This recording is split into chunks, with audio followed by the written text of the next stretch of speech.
want to take the discussion, and then we can go from there and pull on the strings.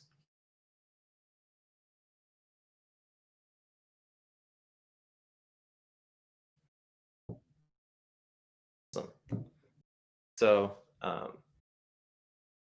I'm interested in video editing. Actually, video editing was the thing that got me interested in tools for thought, because I had been thinking about how video editors are not a great medium for like thinking within. Like to like make a video, you have all these stages before getting to the video editor. There's like ideation and writing a script and going out to film stuff. And I was trying to imagine what a video editor would look like if it could kind of like encompass the whole range of like from the start of coming up with an idea to the very end of actually like editing and putting film together and like publishing it. And so like creating that whole spectrum. And so I had started designing some stuff around that, and then that led me into thinking about tools for thought and getting into that kind of space. If the videos on Discord are somewhat spatial, like in the same spatial locations for everyone, maybe we can go in a sort of clockwise rotation and then just like talk about what you're interested in around video editing or media or multimedia creation. I think Bianca, you are next on my screen.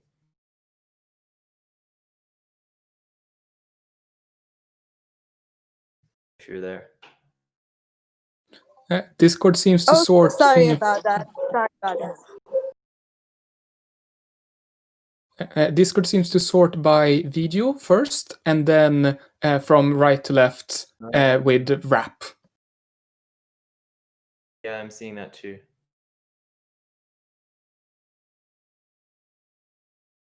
All right, well, we can always just like randomly go between people if the order keeps sorting around. Or on the list on the side, which Bianca is next. Hello. Can you repeat that? I'm sorry. My audio was quite go on and off. Yeah, so just like describe maybe what your perspective is on video editing or your experience, or like what interests you about media creation or any of these topics that we might be discussing, just so that we can start like figuring out where everyone is interested in, so we can like pull on threads to create a discussion. I currently think that the video editing space, there's a lot to ask for when it comes to aspects of collaboration. Like, why don't we have like a standard like Figma for video editing? I know there are like other products in this space, but it seems to be still developing. And also like the friction of the learning experience. Like a lot of people are intimidated by learning tools like Premiere due to its difficulties. I was wondering how we could make such a skill like this like more accessible for everyone. Awesome. Jorge? Sure. So I don't really have any experience in video editing. I just recorded one video last year, and it was so painful to add the subtitles. But luckily, like YouTube has this tool for that, and like it worked pretty well. But if I was not going to upload it to YouTube, I can feel the need for better tools.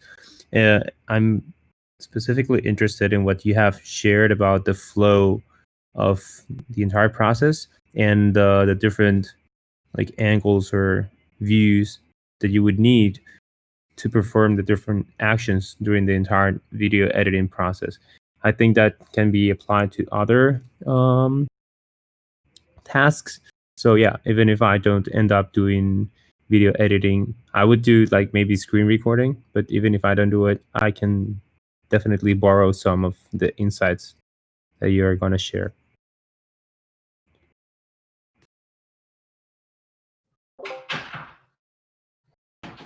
Awesome. Dave G. There's two Dave Gs, but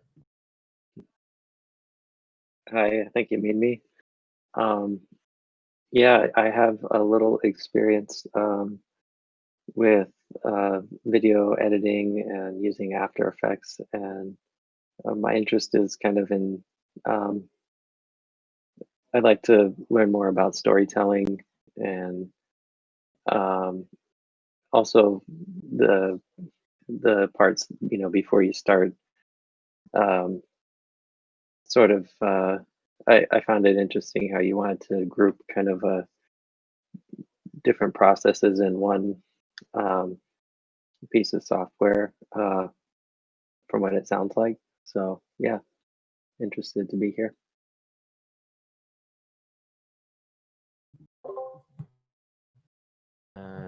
Other Dave G, Dave Gorham.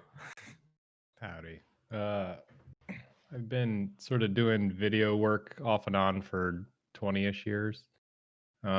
Mostly like hobby stuff, but like I've edited a documentary for like a band, this kind of thing, and made music videos and stuff. So have pretty much seen like all the linear editors or whatever, and have like edited, podcasts and stuff too. So, and I'm a interface designer. So interested in all that. Cool.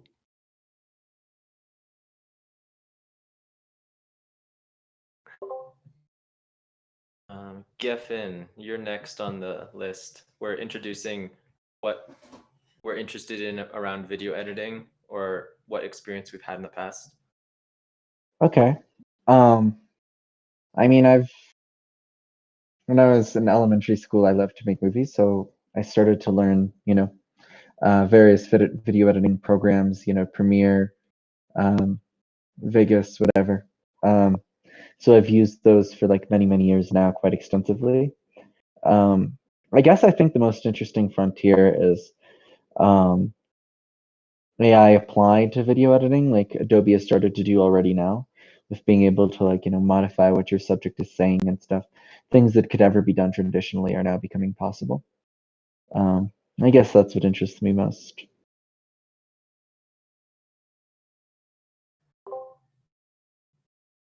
Cool. On? Yeah. So I've been doing like filmmaking and screenwriting for, I don't know, like 10 years. So I say I'm like a recovering filmmaker. And now trying to get more into the design part of things. And the things you mentioned, Azlen, about trying to make tools that encompass the whole process is something I've also been thinking a lot about recently. I wonder if you've heard of this tool called Descript, which basically does a transcription of a Oh video yeah, I've or seen audio, that. and you can edit it by editing just the text. I think that's very interesting. Yeah, it's very cool. I think it's great that there's starting to be these kind of new kinds of interfaces built around um, video editing and like thinking of new perspectives. Mhm. Kristen? Hey, I am mostly interested. I have done like very minimal video editing, like some like screen recording editing. But I live with Dave Gorham and he's super into it, so I'm very curious just to see like what people are up to and like what is hot in this space, and yeah, just interested in learning from you all. Awesome. A few more. Leonard.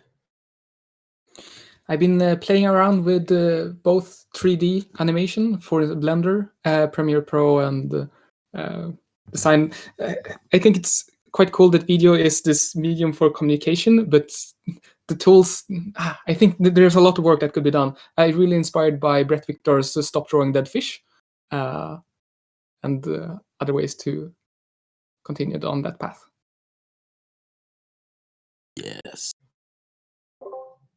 Nice. Stop Drawing Dead Fish is great. We can even link that in the links channel if anyone Yeah. hasn't seen it. I think if we could do like video editing more like GitHub, that would be amazing. Yeah. With forking and like I don't know. Conrad. Hello. For video editing, I've just been really infatuated with the idea of making videos, but I have not attempted it all. So I'm really just here to kind of absorb. Um, yeah, that's basically it. I also sent a link into the links channel, which some of you might enjoy. It's about kind of like a movie editor that's Git friendly, using the Racket programming language to edit movies and stuff. Oh, nice. Nice.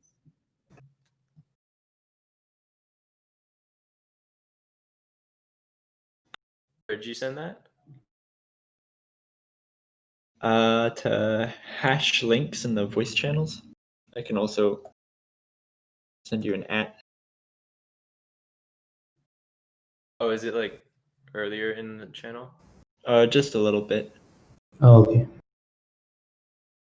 Yeah, right above dead fish. Oh, I see. I didn't read the title, man.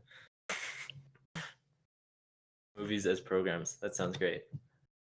One thing that I really wanted to have my video editor enable me to do was, like, as a programmer, I can really easily like make some like um, animated like rectangles or like move stuff around. And if I want to do motion graphics, sometimes that would be easier for me than like learning the entirety of After Effects just to like move some things around.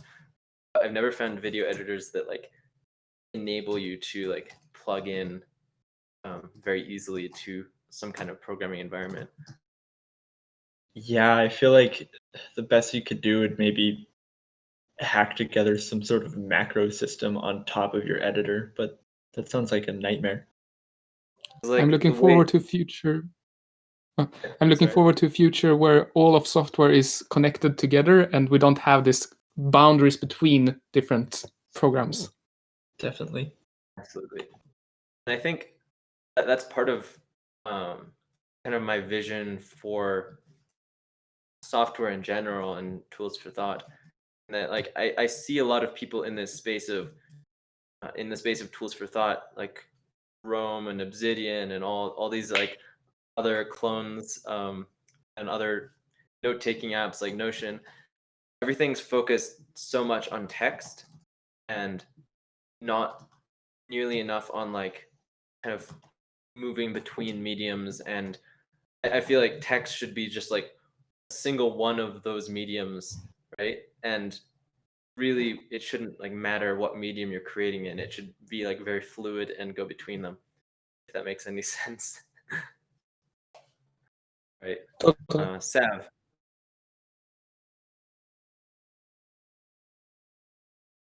Sav, you there?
Yeah.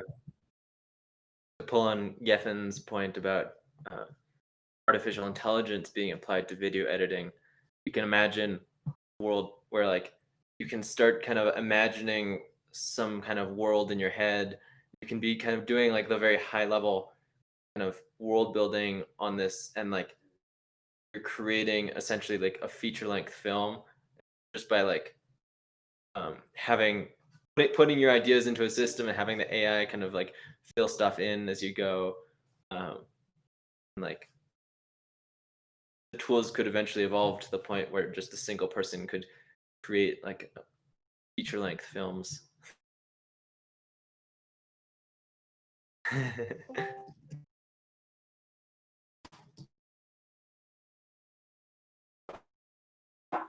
Semantic map. And just for context, we're just introducing like what interests us about video editing or media creation. So I'm mostly listening in the background as I'm working on my slides for later. But in particular, I'm a very visual person, and I also believe that there is body language and things of that nature that only comes through when you can see a body in detail. And mirror neurons are very important in that aspect of transferring subliminal cueing and emotion and relationship. And so video is an excellent medium for that. You can see that on TikTok.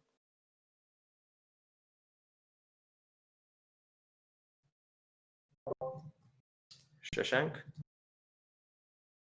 Yeah, hi. Sorry, I joined late.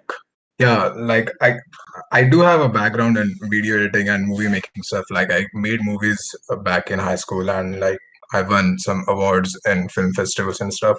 So yeah, I have a background in using After Effects and stuff. But it's been, I don't know, 5 to 6 years since I last used them. But like regarding that, uh, forking videos and stuff, I think we discussed this in detail in one of the Future of Learning weeks. That particular thing, a lot of times, I do encounter like on YouTube, especially in the like educational videos and tutorial stuff. Like, there's a lot of scope for, you know, basically, just like for text, we can, yeah, there is a hyperlinking and a lot of stuff. So videos, like there should be a framework to break them up, like fork them from one place to another, or yeah, like basic, yeah. Sorry, I was actually just trying to find some note in my room graph regarding this topic only, which we discussed. And so that's what I was just, yeah.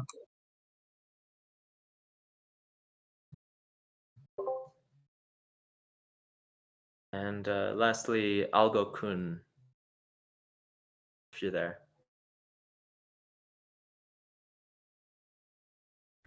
Hello. Hello.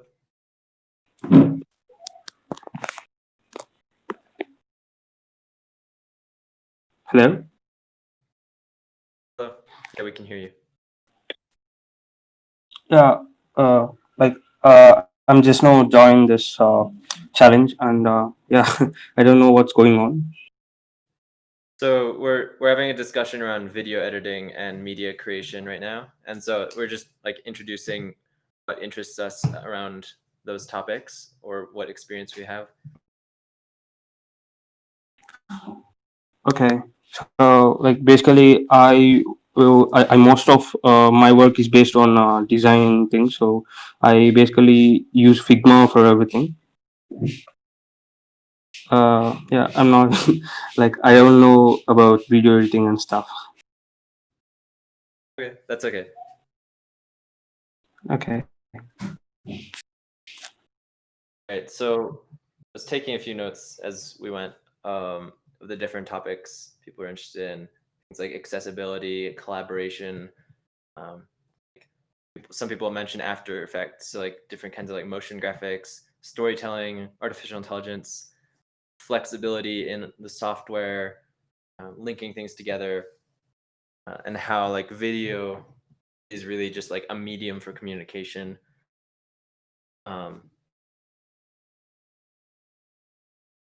Pulling kind of some of these things together, I might want to describe an idea that I've been having.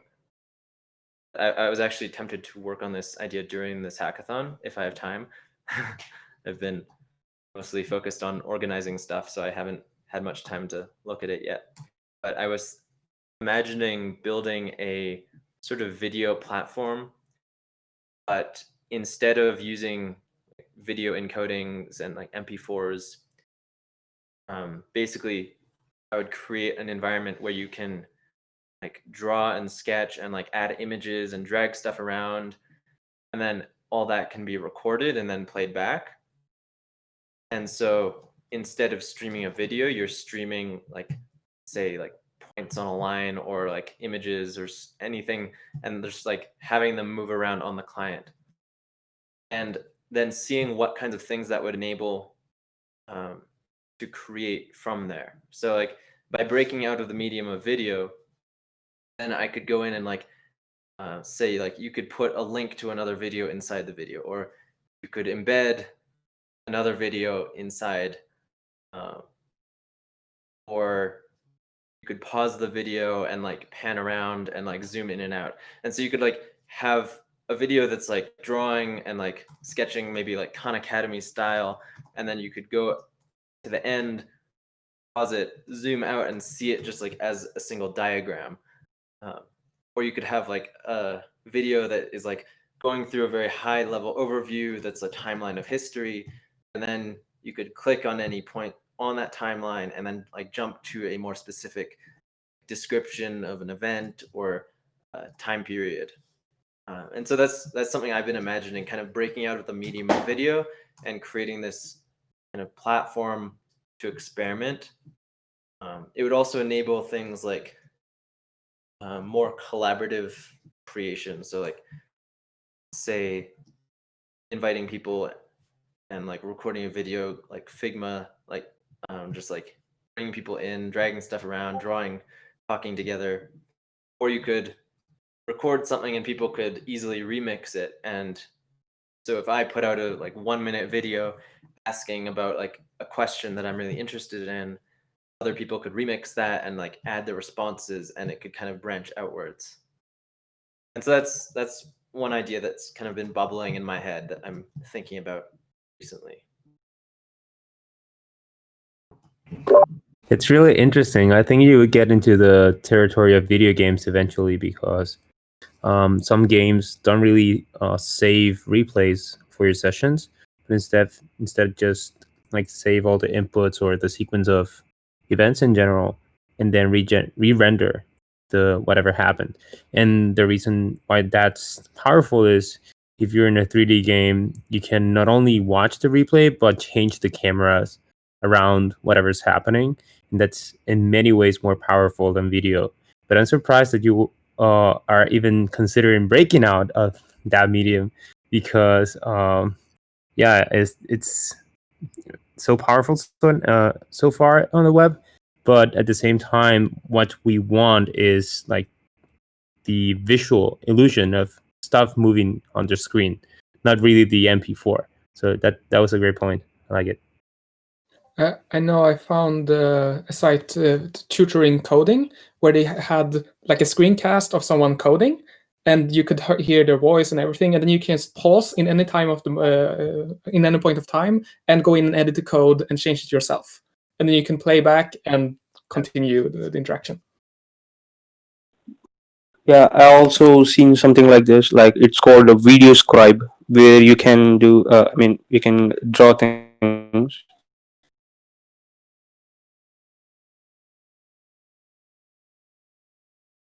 Yeah, the coding websites are really interesting.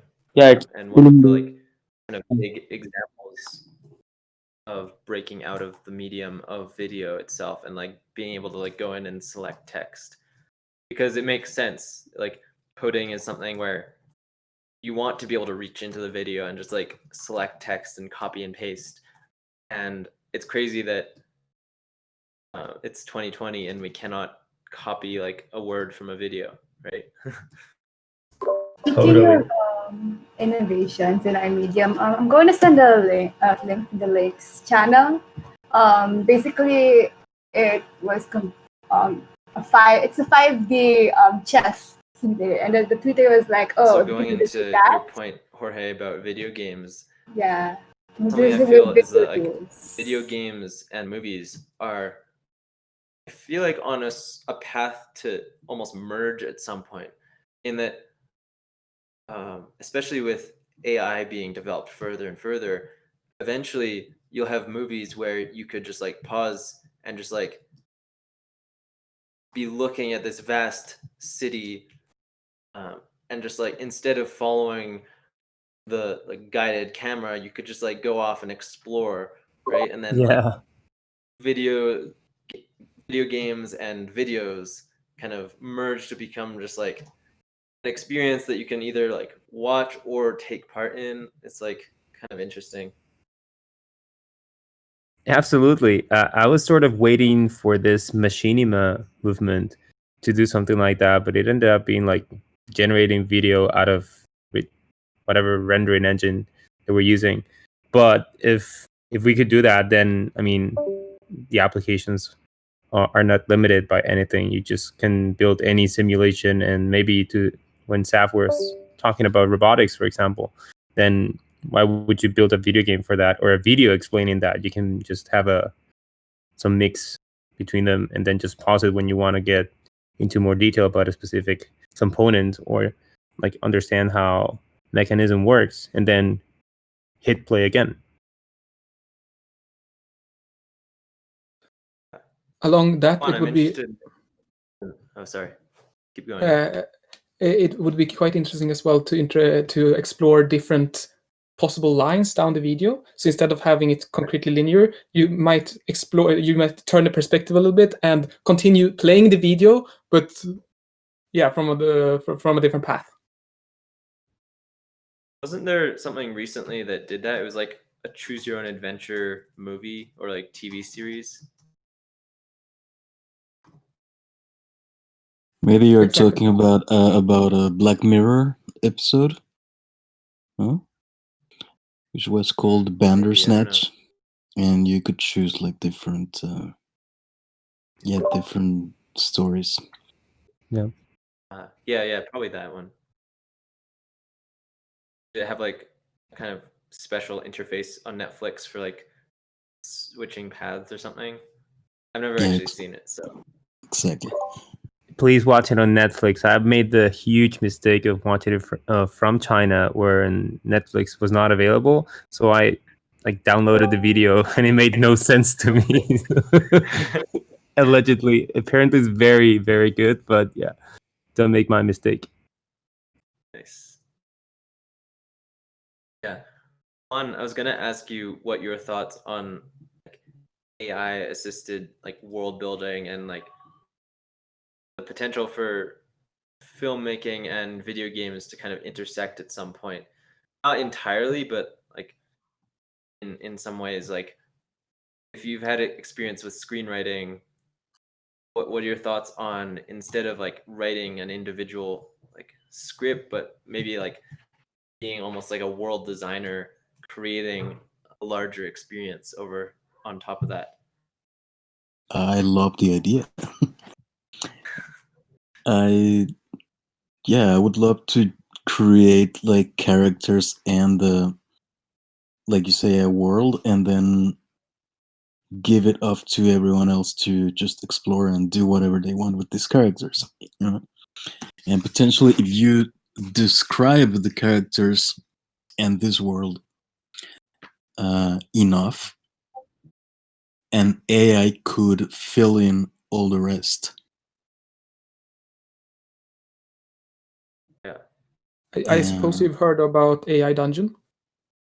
Nope. No. It's What? it's video based game? on GPT-2, or I think they're starting to try experiment with GPT-3 now. Basically, they write some sort of introduction to an adventure game or to an adventure story, something like that, and then you get a prompt, and you can write anything to continue the story. And then they take that into the AI, and it outputs a new response, and then you can prompt back. and you can continue like that. And it also remembers the different characters that you build up. It doesn't work perfectly, but it works something like that.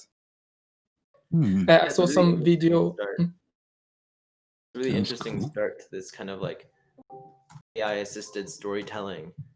I had this moment where I was playing AI Dungeon, and there was a moment where I was like very surprised because I typed in a message to it after this whole adventure, and then it ended up telling me that I won the game because I like became king of the world or something. I don't know. And I was just so surprised that they had like figured out a way of like encoding win states in a GPT-2 generated story. That's cool. Yeah, it also makes me think about what's it called? Minecraft, right? It's just like building tools for people. Ooh. On a call.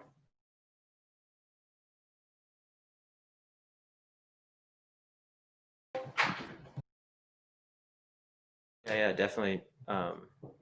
Minecraft allows people to kind of like be creative in a world, right? Yeah, but I also think there is a big difference in like a mindset when you want to explore and create a world, and when you want to consume something, right? When you want to read or when you want to watch a movie or listen to music, it's not the same. It's not the same mindset than when you are you yourself creating it.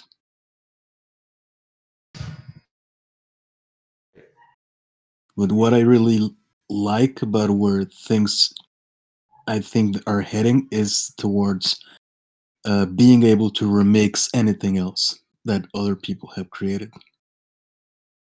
Have you seen the Dreams game for PS4? Nope. The Dreams? Yeah, I think it seems quite amazing. They're using sign distance field for all kind of geometry, which gives it quite an interesting art look. But they have an online community where everyone can make their own assets, and when you get into someone's world, you can copy any kind of assets that they made into your own kind of world. So it's basically a game to make games. So they use pretty much that. Excellent. Okay.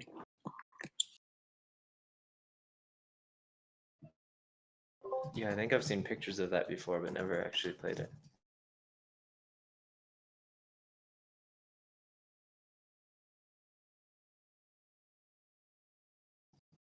What about linking in videos? Like the idea I was talking about around kind of breaking out of the medium somewhat and being able to add links and embeds and remix other people's videos.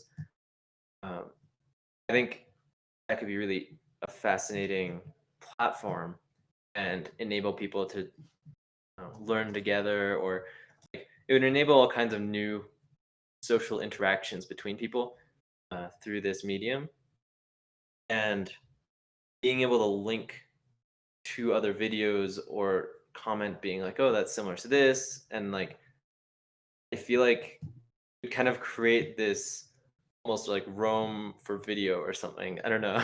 Like, I wonder what people's thoughts on that are.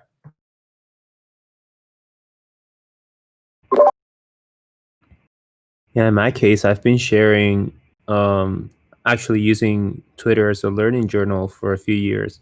And some of the things that I've been logging there as a way to remind myself when was the first time that I learned about Bitcoin, for example. I just scroll. And then I find the videos that I share with timestamps. But I think that's a recent concept, like as a word. At the time, I was just using the question mark Q equals and then the time, or T equals, sorry. But it's impressive that it's still so difficult to navigate to a specific part of a video, let alone to jump to other timestamps of other videos from that specific part. But once you can do that, then you can even build paths or trails of like the specific clips that you would like to share with someone, instead of just having to watch the entire video and then say, okay, if you want to understand this specific equation or whatever, then instead of giving a playlist for 3 blue 1 brown, I never remember the order, you could link multiple videos in a trail, and then get a better sense of this specific concept without all the the setup of watching the introduction or whatever. Yeah, absolutely. And like if you are watching something that's like far up on a trail and it's like very complex to you, and I'm like, my God, maybe there's like multivariable calculus and blah blah blah, all this stuff I don't understand.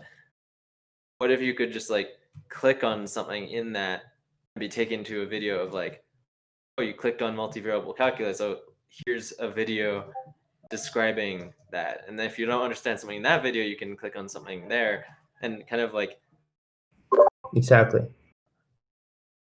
YouTube has start started. watching. Huh? YouTube has started with this the ability to have chapters in a video. So the video creator can add during this, between these timestamps we talk about this, and then they also added that into Google search. So when you search for something, Google search is sometimes able to link directly into that part in the video, which is relevant. And if I understood what you were talking about just recently, is it something like you're able to make a Premiere Pro, similar kind of program, but for all of the other kind of video resources available online, where you can just mash together the videos that are relevant for the specific topic that you're researching, the specific part from the specific videos for the specific topic that you're researching? Or did I misunderstood something? Yeah, how far along is that going? How good is it? Like text-based search for video segments. I don't know. Yeah, I think Leonard mentioned it, but yeah, it's unbelievable that Google owning search and video on the web has not connected them yet, as Leonard described. Yeah, the segment search is older than the chapter feature, I think. Like, I remember even 3-4 years back when I searched for something like on the knowledge panels, that's a specific clip would open. But the chapter thing is recent, and also just, I think 1 or 2 months ago, they are now also piloting. Like, right now, if you want to add chapters, basically you have to start from the timestamp 000, and then, add those in the description, and then those will come up. But right now, they are trialing it with a few creators. Like, you don't have to do anything, basically ML generated, right? Like they detect chapters, or I don't know, scene cuts, something like that, and then they automatically add those chapters so that creators don't have to work on that. But on the search, like, it's pretty good. At also on the Google feed, like, I have seen a lot of times, uh like there will be these dots, like, just like for a bus, like metro station map or something, there are, dots for different stops. So even in the Google feed, like, these come up. Like, this has been happening for 2 years, I think. At the, like, yeah, for 2 years I have seen this in the Google feed too.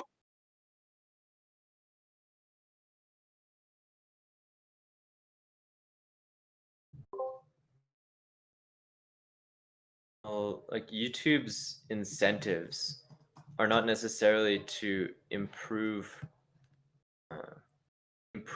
videos necessarily, or like expand on the medium. Like they used to have those little boxes that you could put and kind of like add links to inside, and like people would be creative with that and create like choose your own adventure games inside videos. And so like you can see how extending the medium of video enables a lot of really interesting new things to develop.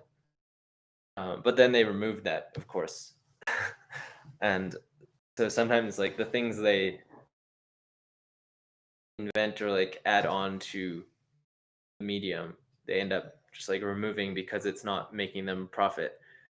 And so like this chapter thing and being able to have text search find a part in a video, like they care about getting people to the video. They don't care about content necessarily, like incentivizing people to make very good videos or like any of that kind of stuff. They just want people to watch as many videos as possible to get the most advertising revenue. Also, I think that's the chapter thing. I somehow think it's more linked to the reason they did it was because of Google search. Because if you type on YouTube, then those chapters won't come up. If you type on Google, so let's say, yeah, if you type something on Google and on the top this YouTube, chapter clip comes up, and below there are links to other websites, yeah, like which have answers or something. So if the YouTube one has answers and the person watches the YouTube video, yeah, the revenue gets funneled to them. And also, yeah, regarding that annotation box feature, I remember like I think they like yeah 2 or 3 years ago like it existed, and a lot of at educational channels they use it to mark any incorrect thing, or when people point it out in the comments, they mark those things like wrong answer, something like that, and one day it just disappeared. Yeah. Yeah, that was quite terrible. Sad day. That It's is interesting because if you think about making a video, like it seems like you're done the moment you publish it, right? But like with those annotations and such, you could potentially go back and be like changing things or adding new stuff afterwards. It kind of reminds me of architecture in a way, and like you construct this building, and then it seems like your work is done, but really like now people get to live in it, and they might find all the problems that are in that building, and like there'll be things to fix and like all kinds of stuff. And so like the building evolves after it's been built, and how can our videos effectively evolve after they've been published, right?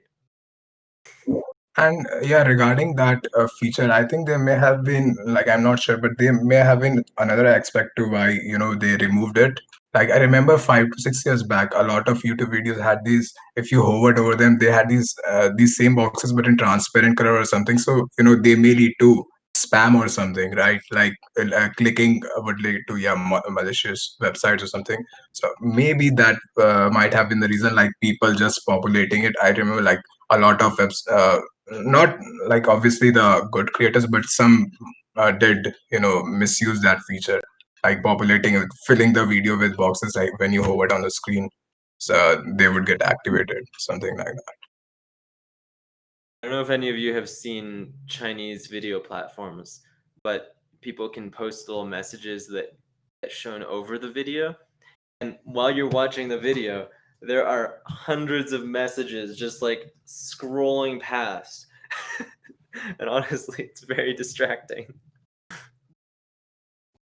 It's also quite nice to see that it's actually alive. You're not alone. There's a community around it. Yeah.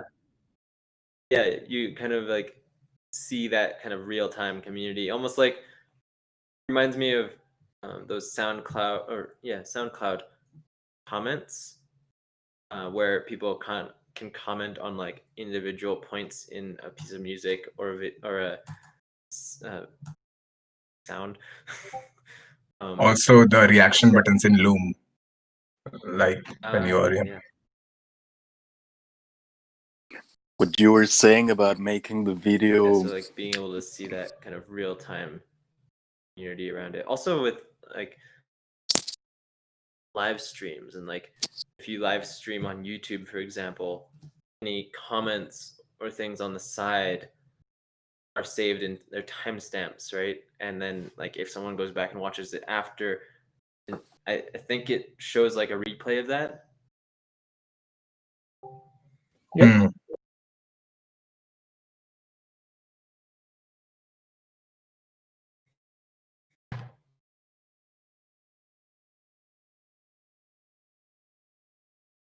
I'm gonna share a link to a kind of description that I post on thinkingtools.space about my ideas around video editing, and kind of starting from say like a script and then annotating it with little images or videos, and like imagining what kind of a process it would look like to have video editing, like have a video editor that goes through the entire process of creating a video.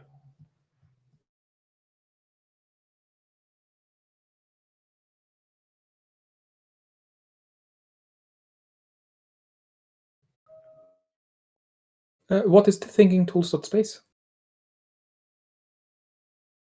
Oh, it's just a forum around tools for thought and how we can develop better software and stuff. Do you I know just about linked to, Future like- of Coding community? Yeah, I mean, vaguely. It sounds quite similar. It would be nice to have a graph of all the different communities that are trying to do the same thing. Absolutely. Give a link for the future of coding space for the future of coding space. I posted a link to the catalog, just like the Whole Earth catalog. They made some whole code catalogs. Yeah. Yes, yeah, I remember seeing this. I like it.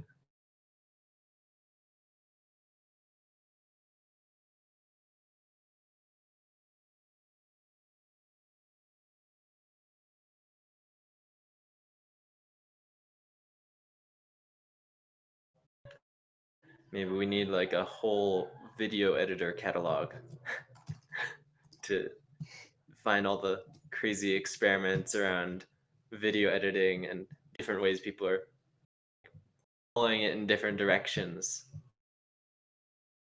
I know Lev was talking about VR video or VR video editing, like creating video editors in VR, which sounded pretty cool. I was hoping he would help co-host, but it's also like 6 a.m. for him right now, so might not be awake yet. It would also be nice with stretchable text, but for video. Yeah, I was trying to think about how that would work, and I wasn't entirely sure. Do you have any ideas for how that would like feel good as a experience of like expanding bits of a video? Yeah. I was thinking. Go ahead. Sorry. No, go you. Yeah, this just like telescopic text, I was also thinking about telescopic video. So maybe at least in the education context, you could have first so if you see maybe you come across a lecture or something which is 1 or 2 hour long. So either on YouTube, people break it up in a playlist, but if you come across like if it is 1 or 2 hour long, then most probably you're going to add it to your watch later list or something like that, because at that time you're busy. So I was just thinking maybe there could be these short versions first, like starting from the high level, like 5-minute segment. So let's say the video has these intro and outro sections. Those come up first. Then if you want to go in deep, okay, 5 minutes you have consumed, and then go further, the video expands a bit and then goes into more detail, just like in school when you when, for example, when we study math, certain things, kinds of things, like in first grade you are not told about like complexities of certain stuff, then later on they keep on adding. And I remember, I don't know whether it was for fraction or irrational numbers or something. I realized, oh, they were lying in the first grade, this does happen or something like that. That was some kind of realization.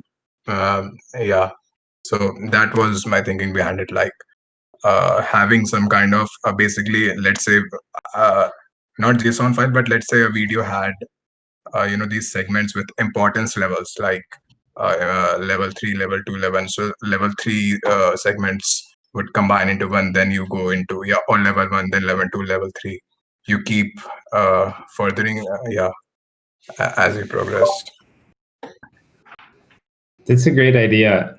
Azlen, imagine that for Chinese characters. I mean, you just cover the basic usage of word or whatever language by that purpose, and then keep going down the rabbit hole 2, 3, 4 levels of difficulty, and then you just skip if you do not belong to that level, or just continue watching. I really like that. I'm gonna like and take also that thing of learning there's this thing called the 1,000-character classic, and we're learning a modern version, a modern 1,000-character classic, and basically it's a story that is like 50 lines or 50 sentences and has like 1,234 common Chinese characters in it.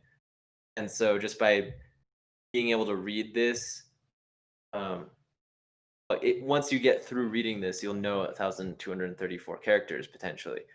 And so like if you had a video that's just like say reading this 1,000-character classic, and then you can expand at any point and like learn any of the characters individually. That could be kind of cool, and that you could just like work your way through this video and over like a couple months, right? Like maybe you don't, maybe videos like you could have things be so long that they can be like a process that you go through, right? Doesn't have to be something you have to sit down in one setting and complete, like a whole learning experience. And if you do it Also, like, sorry. and if you do it like that, you can also you don't have to make all the content. You can make it more programmatically. And also you can have that each node have multiple parents. So for instance, if you're explaining one character, then that is already done. You don't need to make 1,000 videos of that specific character if it's used 1,000 times.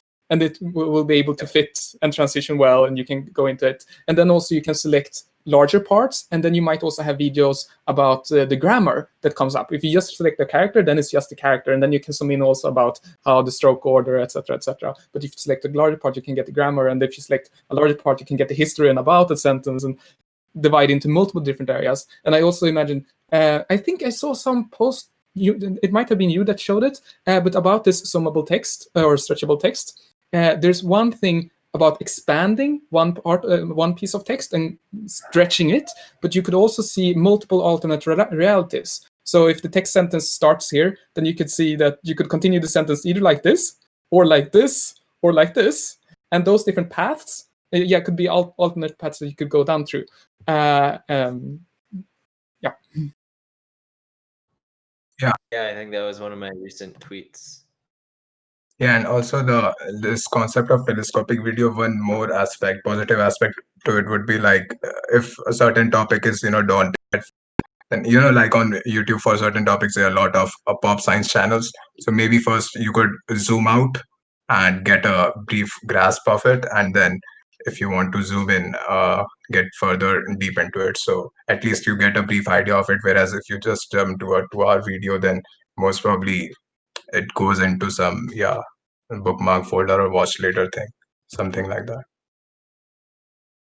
And then you could combine that with the concept that you were talking about later with the play out.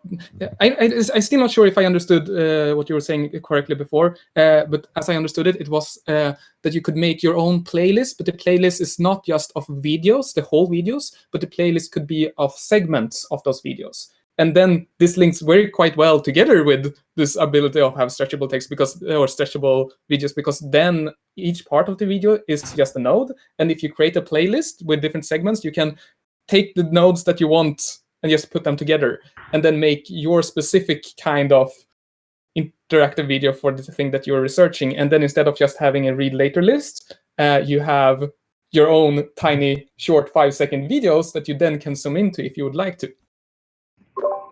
Totally, and you can even combine that with Azlen's comment on a video being a long-term process, because we do have watch later lists on YouTube.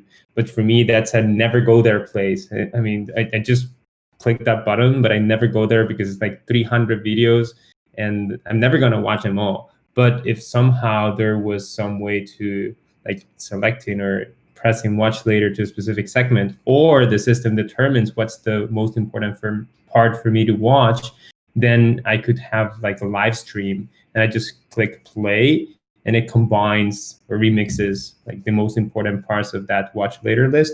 Definitely I would click play every day on that. But that having to go through the list manually and selecting the important parts, that's a deal breaker. Did you see the photosynth project? I think someone were sending it in a previous chat. I think it's something about the photogrammy. I think it's called something like that. When you take multiple pictures and then you're able to combine all of the pictures and project them and make a 3D volume out of them. Someone made that, Right. but for oh, sorry, yeah, go ahead. No, I was just agreeing that I've seen photogrammetry.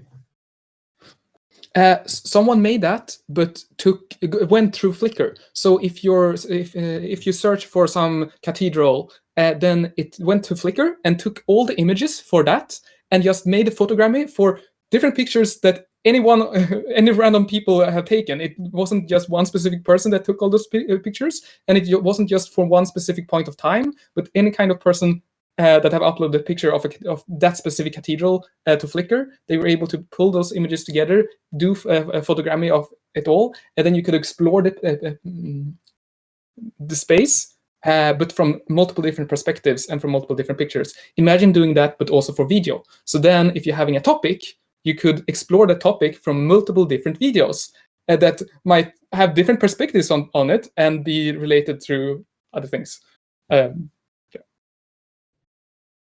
Oh wow, yeah, that would be cool.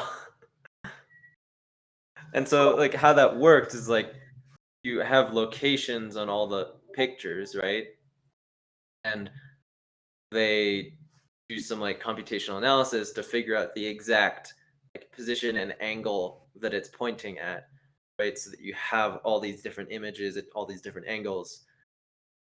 How to do that with like an idea space. So if you have like a multi-dimensional space of concepts and ideas, figuring out like this video is around here in the idea space or like goes along this path through idea space and like looks at it from X angle, right? Yeah. So because you have a video. Oh, sorry. Yeah.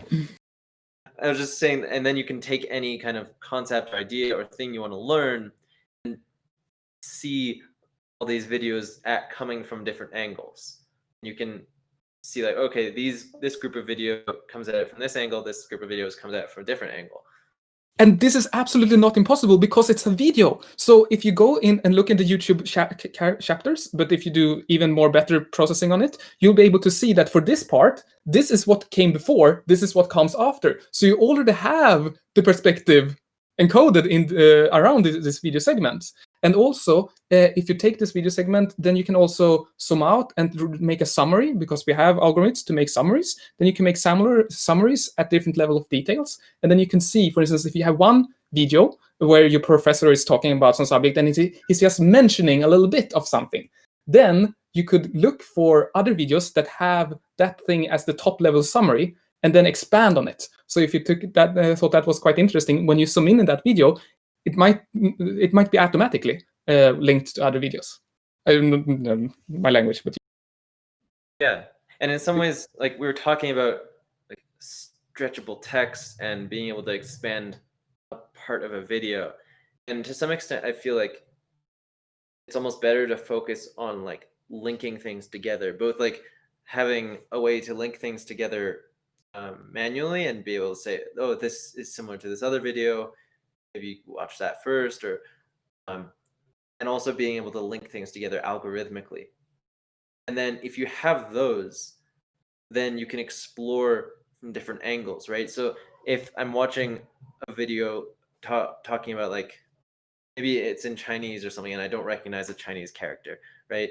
I can click on that character with a stretchable video medium that might just expand into like one kind of description. But if instead you have this kind of like algorithmic linking underneath, then if you click on the character, you can like go in many different directions. What you can explore the angle of like the history of that character. You could explore the angle of like what that character means, and you could explore the angle of like creating a mnemonic, right? And for every kind of thing you can explore through different angles, and it would incentivize, like a platform like that would incentivize so many interesting things because people would want to have a unique perspective, have a unique angle that people might want to explore. Yeah, and like earlier, I think you mentioned about the room for videos, right? Another way to look at this would be, I think, Twitter threads for videos, because like one thing I like a lot about Twitter is like there is no basically yeah, like when the tweets are linked, even if someone is commenting or the fourth, fifth, sixth tweet, every tweet is basically the has the same importance level, like comment, share, bookmark thing. This doesn't happen in Facebook, LinkedIn, or other platforms. Like if you comment, or yeah, like the main thing, the main post is different and the comments are different, like they have different utilities and different functions. So basically for a video, if you had let's say different clips, and people could see like which segment is being watched more, then people could fork from it and create their own sequences. So basically the best of the, I think, yeah, this is one thing which we discussed, like basically like let's say a certain professor explains this part of physics better, and another one explains this one better, only when like whatever the video platform starts giving analytics of it. That's why I mentioned Twitter threads. Like each tweet, you can see the likes and stuff, retweets of it. And let's say in a certain Twitter thread, the fifth tweet was more interesting, and someone quote tweets it and makes his own tweet thread out of it. Like Visa does this all the time, right? So that, yeah, like that, even if it is a fifth tweet in a series of 10 tweets, then it gains its own importance and own thread. So same thing for videos, like certain clip can lead to, yeah, a different creation. And that also yeah. And there are already on YouTube these like quote videos. Like you see like, oh, like chef reacts to cooking video, right? And so like you're playing a video within a video, but like you have things around it. But YouTube doesn't like really help enable that kind of thing. And it could go in much more depth than this like reactions to things, and like you could have kind of a thread of like responding to multiple videos, or I don't know, be much more interesting. Are there any student reacts to professor videos? I haven't seen any of that.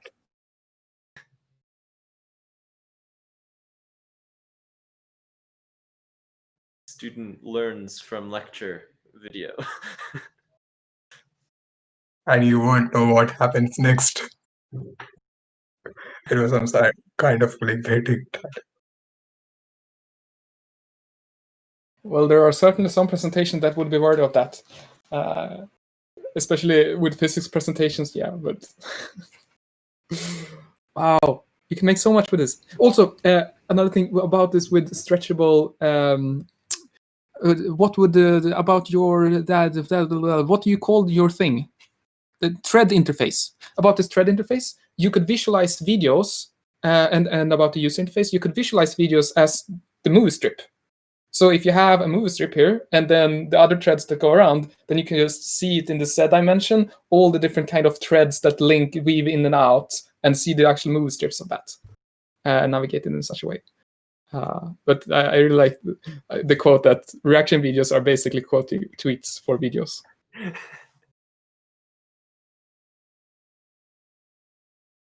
Well, how would it change if you were able to have that as an actual feature?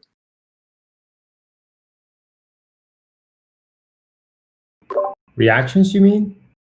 Oh, yeah. So then when you're watching a bit of video segment, instead of just getting the comments flying over the screen, you could actually get the faces of people flying over the screen. That would be the equivalent if you actually try. Reactions of everybody.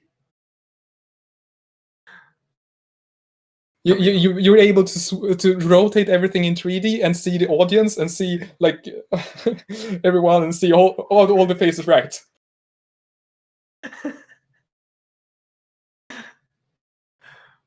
And it's like those VR videos where you can like go click and like drag. But just imagine any video you can just like go, and then you're looking at the audience.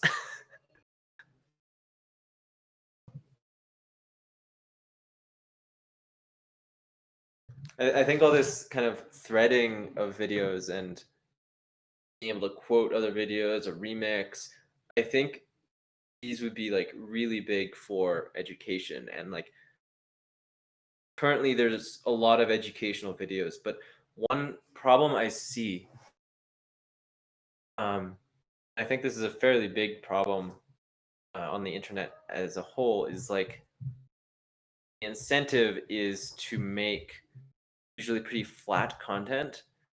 And so if you search up quantum mechanics, for example, there's going to be hundreds of videos describing the very bare basic elements of quantum mechanics, and they're all going to say the exact same thing.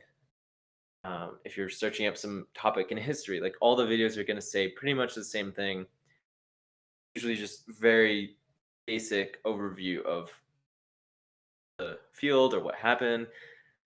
And it doesn't incentivize like having a whole lot of depth, because if you're making profit based on like the number of people who see your video, then something that is like more deeper or technical field would be less viewed, right? And if linking things together and like say watching a very technical video, you can always like click on topics you don't understand and explore those. I feel like these kinds of improvements would create a better incentive structure, and being able to link things together in like paths that you can kind of go through almost different curriculums, right? That people can construct. So in the previous chat, I'm not sure if I'm having it upside down. Here we go. We were talking about, not to repeat myself too much, but that you could make a graph of all the educational parts, and basically a DAG of the different topics. And you start from the ground, and then you can start moving yourself upwards. And then someone mentioned, I'm not sure if it's visible down here, up here, that there then, by making this graph, the holes, the gaps, the knowledge gaps will be apparent. So, and also, if every dot in this node, if every node in this graph have a video connected to it, and then you can see how all the different videos are connected, then you will be able to see that there are certain knowledge gaps or certain video gaps that could be filled, where video creators could focus their attention. Yeah. I wonder, because like a lot of attempts in the past to create paths of curriculum through content, I don't think has ever like really worked out well. They're not scalable. Yeah. Like usually it's like one person who creates like a curriculum through like mathematics or something, and I wonder like if there's a different kind of approach to this. Like what one aspect is just like having it be very communal. Like if you enable people to like link things together and create their own paths, then you'll get some like trailblazers who will like, go and like find all the good videos and link them together. And so I think one way is like creating the incentive structure to create those kinds of like curriculum and paths through content, instead of like going and trying to do it yourself. Kind of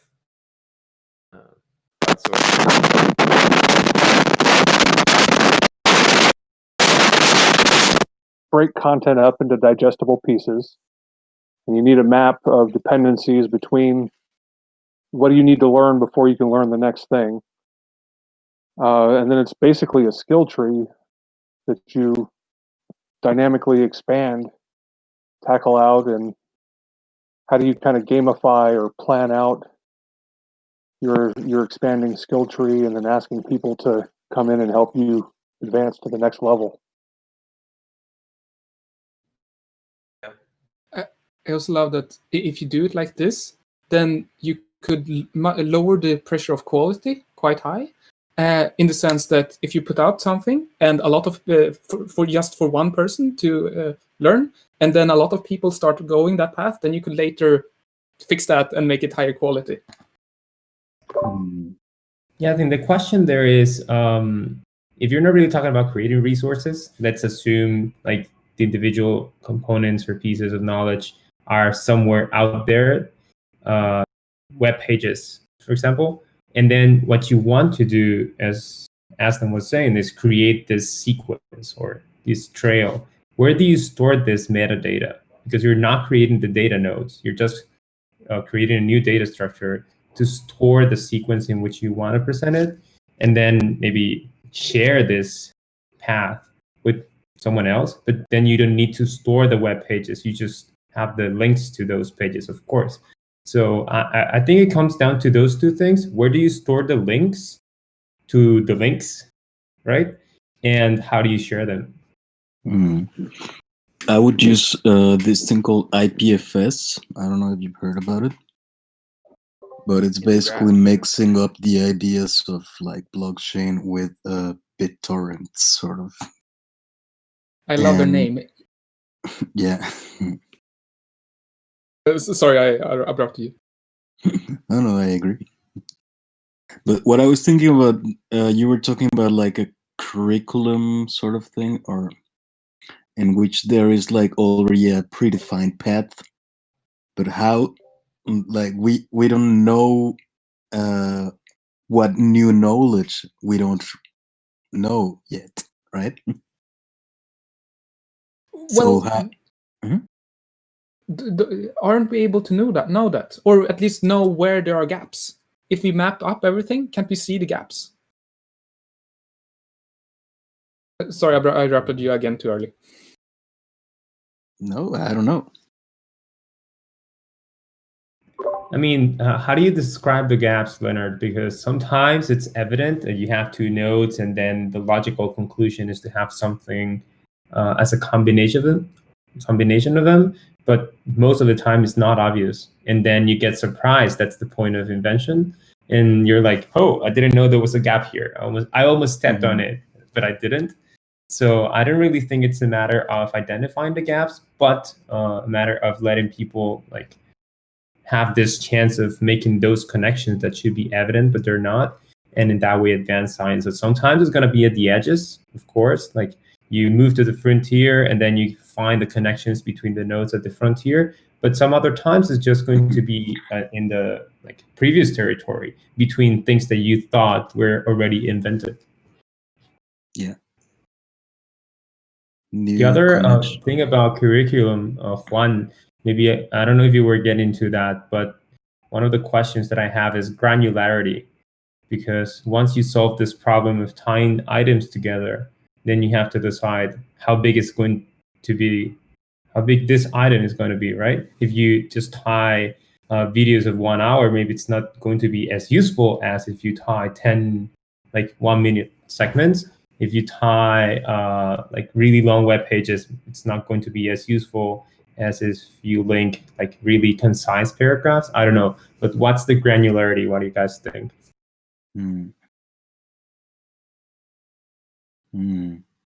Well, for me, the granularity would be like an idea, you know? So an idea could be explained in one sentence, or it could be like a paragraph or something. And like most videos or text, they contain several ideas in them. But if you break it down even smaller than an idea, then it doesn't make sense, right?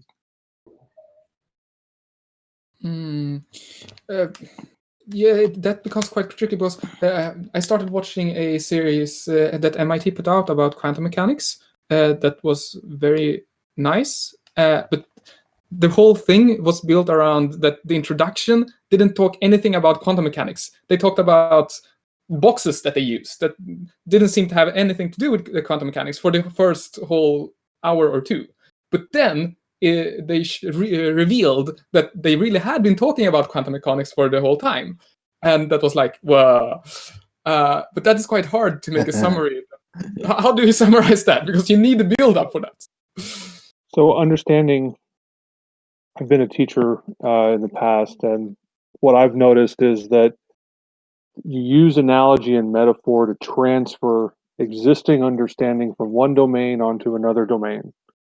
And so it's the building up of foregrounding of a particular meaning in the context of your mind so that you get the visceral experience of the structure of that meaning, and then creating the analogy to the terms in the other domains such that that meaning is able to fluidly transfer and fill in the relationships of the target domain you're mapping out.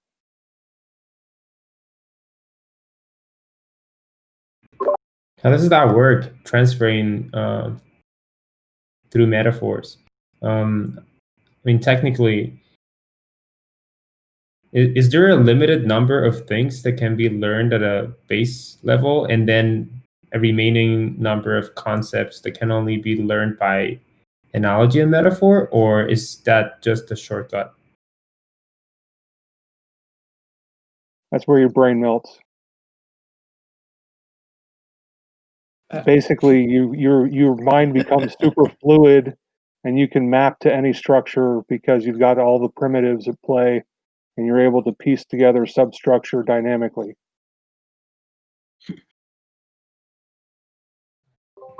I like that.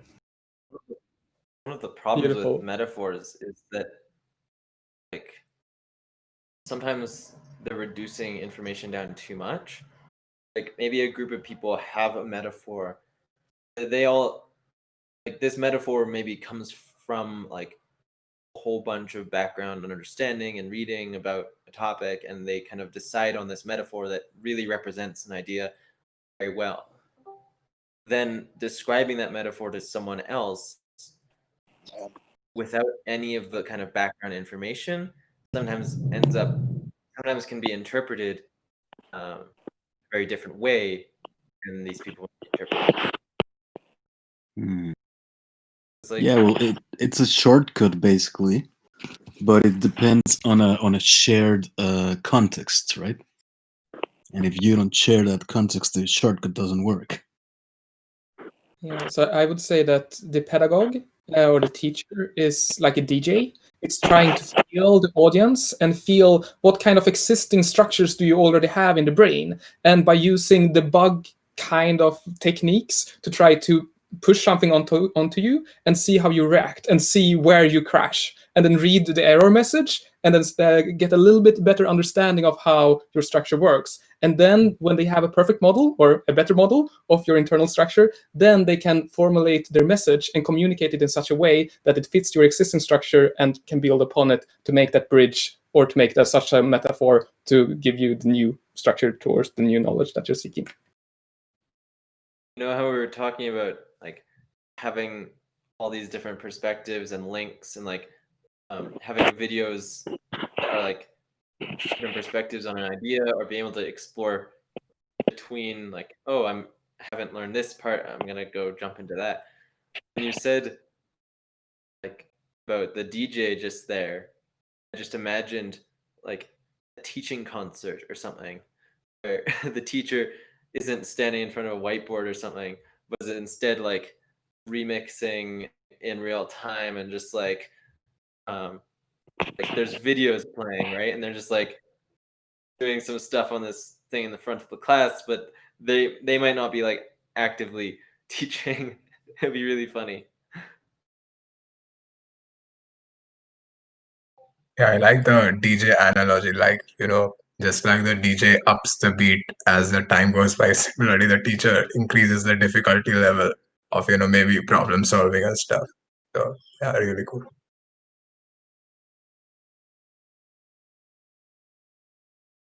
Hi, Lev. Yo, I really hate converting times and whatever, but Thursday here. I'm confused. So, what did you go through so far? We have put much. There's some links in the link chat. I'll take a look. Different things we were discussing. You could just like go in and Yeah, just I mean, like anything. describe some if I of your make anything- ideas around Oh yeah. video editing. If I make anything, I'll try and implement that, like just linking between videos and trying to preload them. See if I can go further than that. Um,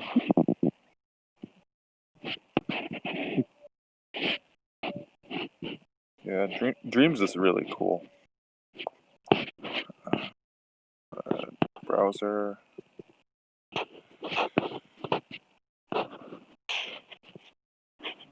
Someone needs to make one of these tools for thought, for thinking about tools for thought, trying to figure out what's what. So many of them.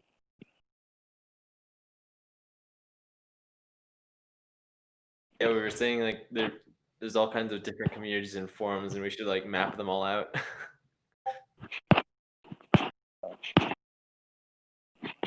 I mean, has anyone done that with like APIs of different services that are similar to like map out the differences between how people implement APIs? I'd assume Stack someone share? did. I mean, like a meta API for like, because there's so many APIs these days. So there is stack share where you put what kind of stacks people are using, but I suppose you mean on a more lower level. Yeah, like a sort of a library or index of like where you can like see the function I'm using now, like how hard would it be to use it, like something similar in someone else's service to get similar information. Have you heard about Wiki Lambda? Nope. So Wikipedia is slowly starting up a project, which will probably launch in 2 years or something like that, which they working name Wiki Lambda, where they try to make a Wikipedia but for all kind of functions. So they try to for each kind of function, they have first a textual description of the function, then they have the implementation in multiple different languages, so you can see how you can map some sort of function in multiple different ways. And one of their main goal is to be able to use that for text, for translation of their articles, because there's a lot of articles that are just in one specific language. For instance, local cities in Germany are not translated to English, but yeah. But they would like to be able to then try to make the text more declarative. So when you say that the successor for this king is that king or something like that, if you write it more declarative like that, like a function, then it could be more transcribed or translated to multiple different languages and used in multiple different ways in the data sense. But if you do that for APIs and frameworks, is that a little bit what you're thinking about? To be able to have converters and aliases for multiple different ways to implement things? Yeah, I mean, sort of. I've seen, let's say, there's that game engine library type thing, Raylib, which has like a layer for a bunch of different languages, which is, I mean, sort of, I guess, like to do it the other way around. Just a way of exploring all these different tools, because everyone's like making a prototype that does something neat, and it's like you have to go through all this friction for one interesting feature, and then you have to go for something else, and there's a network effect. I mean, I'm sure you can probably move data between Obsidian and Rome and whatever else relatively smoothly too, and even automate that. But once someone makes up a new data type, I guess like a category theory for thought, I guess. That is what I'm trying to do. Okay. I would say. I don't feel like tackling that problem myself at the moment. So. It goes much deeper than I thought initially, like all things. Meta, yeah. Yeah. Like, I was thinking about how there's a whole debate between like positivism and like not thinking so in such a structured way about like thought, and I felt like the more rigid kind of logic systems are sort of like a type system, or like strict typing, and then everyone normal thinks in a more loose way, which is a little more error prone, like, get more bugs, but it has something to offer. I like holes.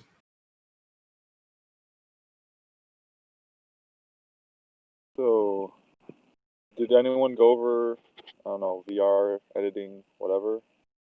Is there... No, I actually, it'd be great to hear, because you were talking about video editing. I kind of like mentioned it as something that you would describe, but I haven't really thought about it in Yeah, a whole lot of detail. I went over like what I was thinking about how you can like with Legos and stuff, but with the way I was thinking about editing was at like I think someone linked to this video editor that you can edit the transcript and it edits the video, but I was thinking more like at first I was thinking about how you could probably think about strips as as text and edit it like you would in Vim. But I quickly thought of something that was way cooler, which is you go back to like a blast from the past of video editing, where you have physical strips of video, which you can manipulate in VR, and you have scissors for like snipping and cutting the actual strips and stitching them together. But because you're in VR, you have all the advantages of like infinite duplicates. You have perfect version control because you have just like copies, and you can have multiple different representations of the video like stacked on each other, like, and you can like choose which representations are visible right now, and you can like you have all these tools for managing space. Like you can have a hologram. Have you ever seen the 3D representations of how you have like time as one of the dimensions? So you see like all the frames like uh like in like in front of each other, like dominoes. Um I mean there are some video manipulations you can do on time which make like certain rotating objects look really funny, but once you see like the whole video at once and you can like scale different areas, like, so you have more information, and you can like do a really small edit and you can see multiple different parts of it looping. You have all this space that opens up new ways of thinking about your video. And I'd like I would even say that it might open up like speed, just straight up efficiency. Uh, Even if you're trying to do some really simple editing, the ability to like just cut it with virtual scissors, and I don't know what other tools you'd probably want to add.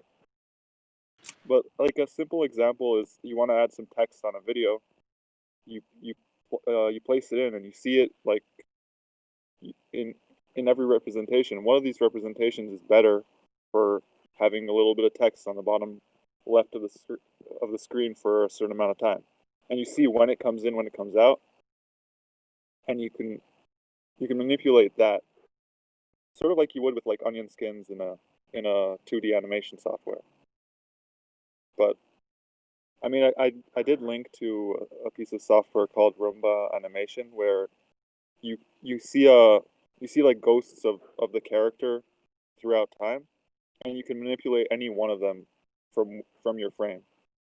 It's like motion curves but expanded upon, which is pretty cool. I haven't really messed with VR at all because I don't have the headset, and I could probably make some visualizations of that because I do stuff with 3D, but I don't know. It's a lot harder to convey those concepts once there's a lot of motion and representations involved. Like some of the, it's a lot easier to make visualization of neat ideas for representing ideas in like 2D on a screen. The moment it's 3D, you actually have to. I mean, you can fake it with masks and stuff, so probably make it look cool. Just like a proof of concept type. I mean, I don't put too much stock in, like, you see some video that shows what could be. They're usually a bit like unfocused, but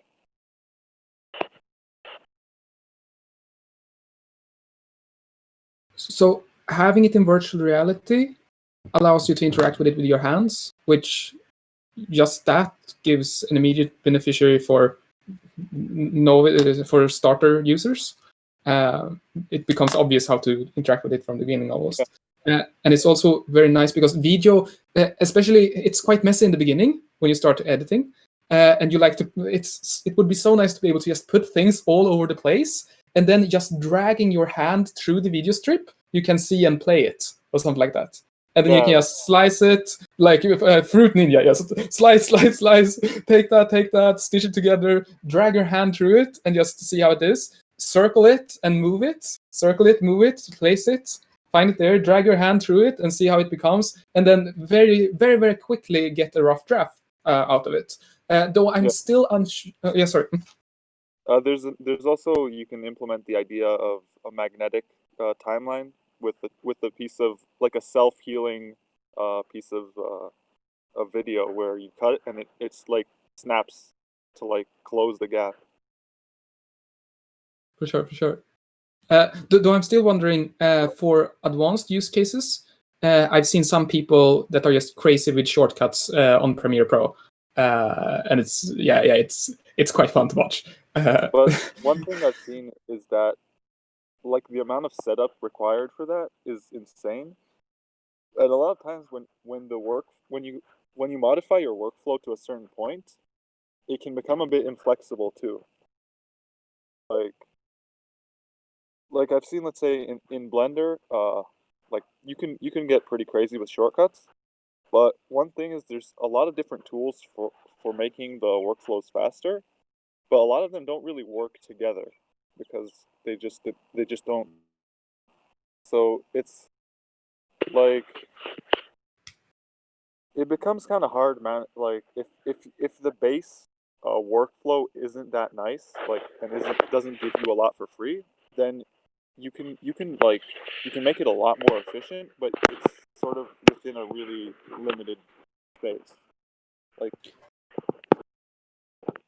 I know you can do a lot with shortcuts and stuff, but I feel like if you can get like a macro system working with something that's simple for the beginning user, but then you can just automate it, I feel like you get the best of both worlds. Okay, I'm not sure how far you could like make it. I just remembered something, and I think that would combine amazingly well with this. I tried a VR experience once with those Tobii A trackers, where you could. They were a scene. You were in the forest, and they had a bunch of bottles standing around the forest, and you could take a stone and throw it on one of the bottles. And you hit it. Very nice, very nice. Then you had to walk to the stone and pick it up to be able to throw it again. But what if you could just take your hand and stretch for it? I want the stone. Because it uses eye tracking, it were able to detect that I was actually looking at that specific stone. And then it recognized, because it had hand tracking, it recognized the movement that I made. So when I did like that, the stone flowed through my hand, and I could pick it, and I got it, and I could then throw it. And because it knew where I was looking, I managed to hit the bottle every time, and it was like perfect. You got the feeling of being a superhero, basically. But if you were to combine that with its editing experience, what people usually say about VR is it's not that good for longer time editing because you move a lot with your hands. But if you can just do like this, I want that clip. And then you can make quite tiny movements with your hands to make things fit together and still have it become very, very immersive, I believe. Slice, move together, fit, move around, take the space. Sounds like Leap Motion. Go for that prize, man. Yeah, I mean, like Leap Motion, like, yeah, I know David, the founder of it, and he was saying how they got it to be like very, very high fidelity at one point, but just like found that like most people just like won't be able to like do very fine fidelity like movements. A lot of people like just really don't have like perfect motor control. Like it was something where like they did a lot of testing, and like for very fine movements, a lot of people wouldn't be able to do them, or like would accidentally activate them or something. I mean, also because you don't have any feedback, so there is like I'm sure a lot of people who like deal with like I mean knitting or something, it doesn't necessarily translate because you don't have that like push and pull with physical objects. I really liked what they did with the PS5 controller. They have a spring tension button. The button is spring tensioned, so when you run and you become exhausted from running in the game, the button becomes harder and harder and harder to press. So you don't need a health bar stat because you can actually feel it, and you get tired in real life. That's not too accessible though. That's interesting.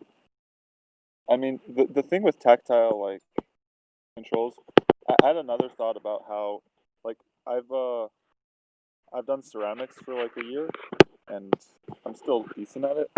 So how you could have like sculpting software where you're actually just like sculpting within like AR, and then you can choose when to like pull the physical thing into the digital.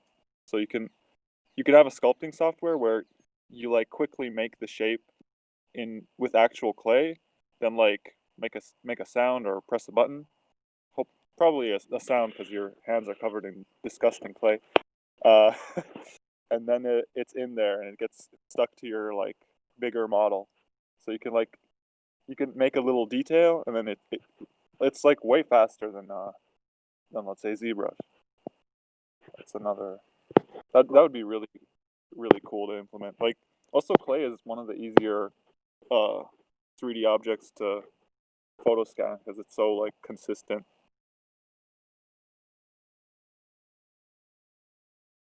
Like you can keep iterating and like instantiating it into the VR world, sculpting with that.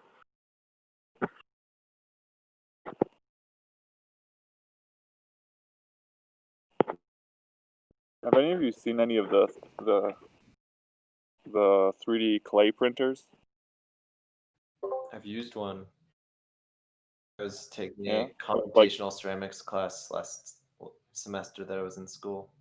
I would love to do that. That's something like Yeah, we were doing like different kinds of like 3D modeling and then turning that into pieces of ceramics through a bunch of different methods, and one of those was ceramics 3D printing.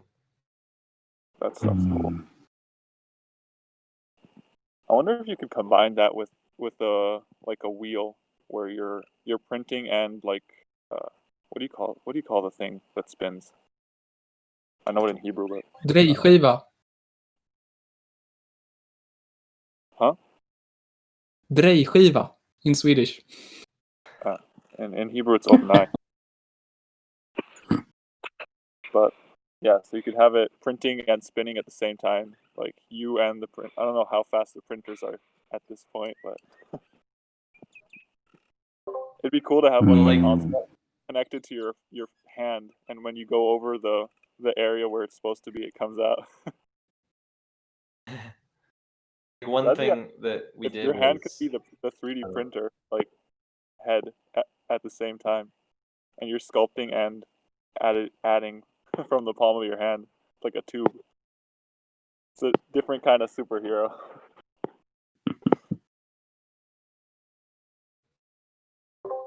one thing we did in that class was like laser cutting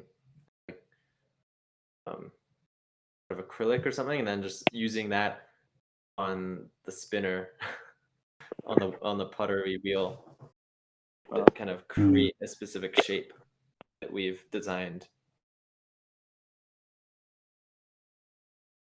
You get anything you could keep and display at home from that class?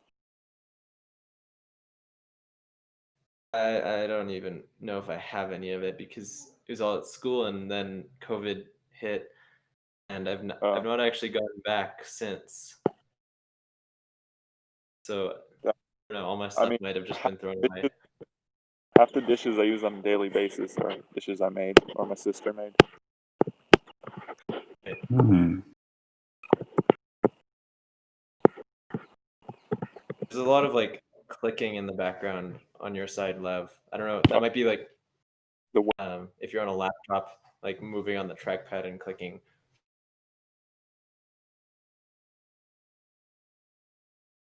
It should be gone.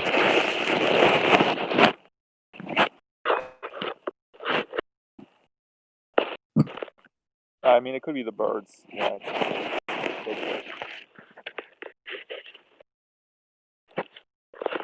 Are the birds sitting on your phone? No, they're on the tree.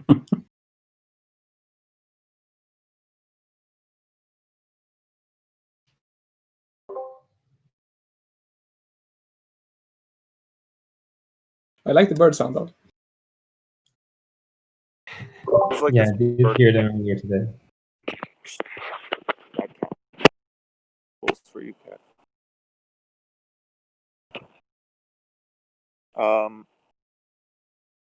There was one thing I mentioned briefly. It was my idea for an actual useful use case for geolocation games. Like that's actually, I don't know, it sounds like fun to me, where you like I mentioned it. I don't know who read it, but basically it's like an RTS game. Like there's a game called Neptune's Pride, which is like it's mentioned in a GDC talk. That's like how the game makes players hate each other, but that's not the point. The point is the game has you sending your ships into different places, and they take forever to get there. Like they take overnight. So it's sort of you make a decision tactically, and then you see it happen over a long time. But you can get, let's say, backstab. Someone like you agreed to work with told you he's sending his ships at that threat, but he actually like talked to the guy and he's not going to send his ships. And now that you send your ships and they can't turn back for like 24 hours, suddenly you're getting ambushed and you're screwed.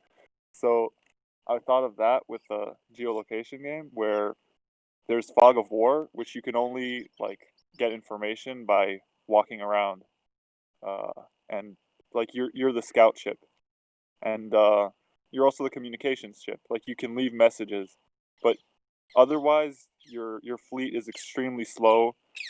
Moving them anywhere leaves your home completely vulnerable, and you can only like send your ships places from home. So it's like a back and forth where you're gathering information, and it's limited, and like that. The parrots. I don't know how to. There's a lot of birds.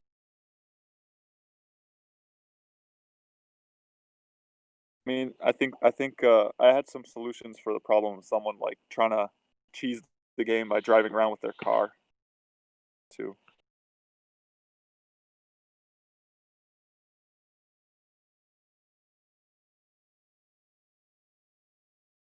How's that going in terms of security? I heard some hacks for GPS systems in phones when people got crazy about Pokemon Go. Is that better now? That's I guess you can probably. I mean, you can't really solve that much of that. Like, there's you can't really check if someone's tampering with their GPS data, and I guess you can have like an anti-cheat where you like check if the data's sound, if they're like walking through buildings and stuff, but I guess teleporting. Maybe you can make like a route thing where they have to like start at home and start like tracking themselves. And I mean, there are privacy concerns, of course, but I was also Have you thinking how seen? you can have different world servers that are just like overlaid. I don't think you need. It's a good idea. you don't need everyone to be in the same persistent world, though that would cause some like if you can solve the persistent world RTS problem, that's a really cool one, because I think MMO RTS is the one genre that nobody ever managed to like do properly.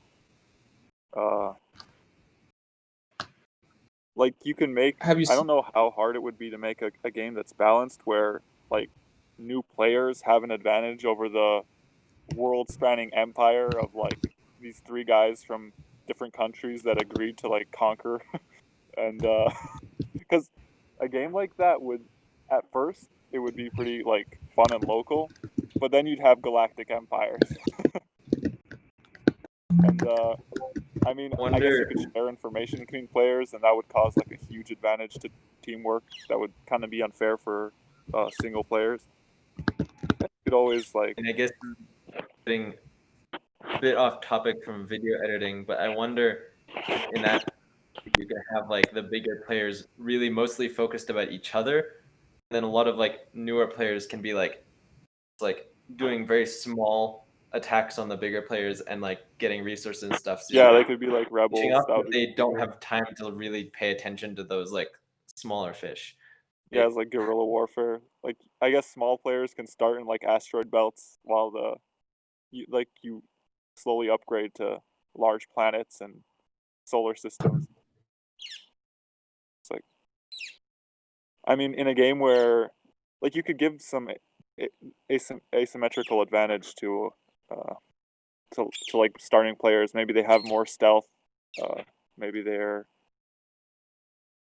have more access to information. I guess no. The problem with information is you can share it outside of the game. Like, you want this information to, I guess you want a lot of unreliability. I guess people could share false information. If you make it easy to share false information, then you can invalidate the whole, like, these players have too much information because they're sharing everything, or they're cheating, but they could be getting false information, so you can't trust anyone.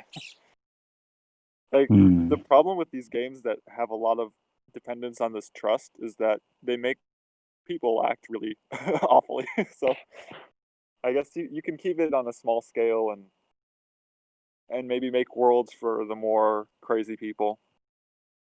I guess like the galactic spanning empire is just someone who can run a marathon like every day. That's like you can only get so far. I guess like the newcomers are more invisible in a way. Yeah. You know, because they're smaller on one sense, but also because we have less information about them. You know, it's like a stranger that comes into town. Nobody knows. Well, what are their? Nobody knows what are like their weak points. Whereas somebody that has been already in power for a long time, what everybody knows, like what are the weak points. We know what is their behavior, etc. So they're a lot more visible. I just had a thought where you can actually like you could make it a bit mind bending, where instead of actual like solar, like since it's in space, you can kind of break the way we think about it now by making it geocentric, where everything orbits the player. So the locations of other things aren't exactly. I'm not sure if it could even work. Like I don't really see it in my head, but it might. Where like you have to walk out to actually know where things are. Like like if the stars don't work right. Not sure. Like the whole thing with there's these games that have like red and blue, but you're always the blue team because shaders and the way they work. So everyone thinks they're the center of the universe and acts upon it. Not sure if it's possible to make it work. I can't reason about this. Yeah, you can start by simulating something like you want to fix a car, for example, and you build a game for people to collaborate together to fix a car. but you didn't really need to have the car standing in the same place for all of them. It could be sitting in each other's garage, as long as you transmit the actions to interact with the car and then stream the events and results back to each of the players. Of course, with multiple objects would be more difficult, but I can definitely imagine it, at least for one, if that's what you meant. Yeah, I was sort of thinking like if you and the guy on the other side of the street, like if his house, like his base in your game world is actually orbiting you, so it's not always at his, like there. So, but for him, your like everything else is orbiting him. I wonder if you can like warp things correctly to make a system where that would actually make sense to like each player. I don't know. And you could like have a theme where some space sci-fi wizards are messing with everything. I like old sci-fi with the bizarre fantasy tropes in it.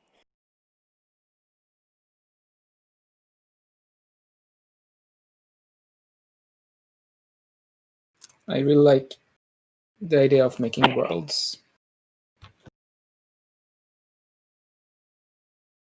I like the idea of like if you have drawers and shelves and whatever in VR, like different, just like you can open a door and it leads to a different place every time you open it based on some setting. Like it's kind of like a superpower to be able to access infinite space from one space, like kind of like the internet, but once it's spatial, it's like even cooler.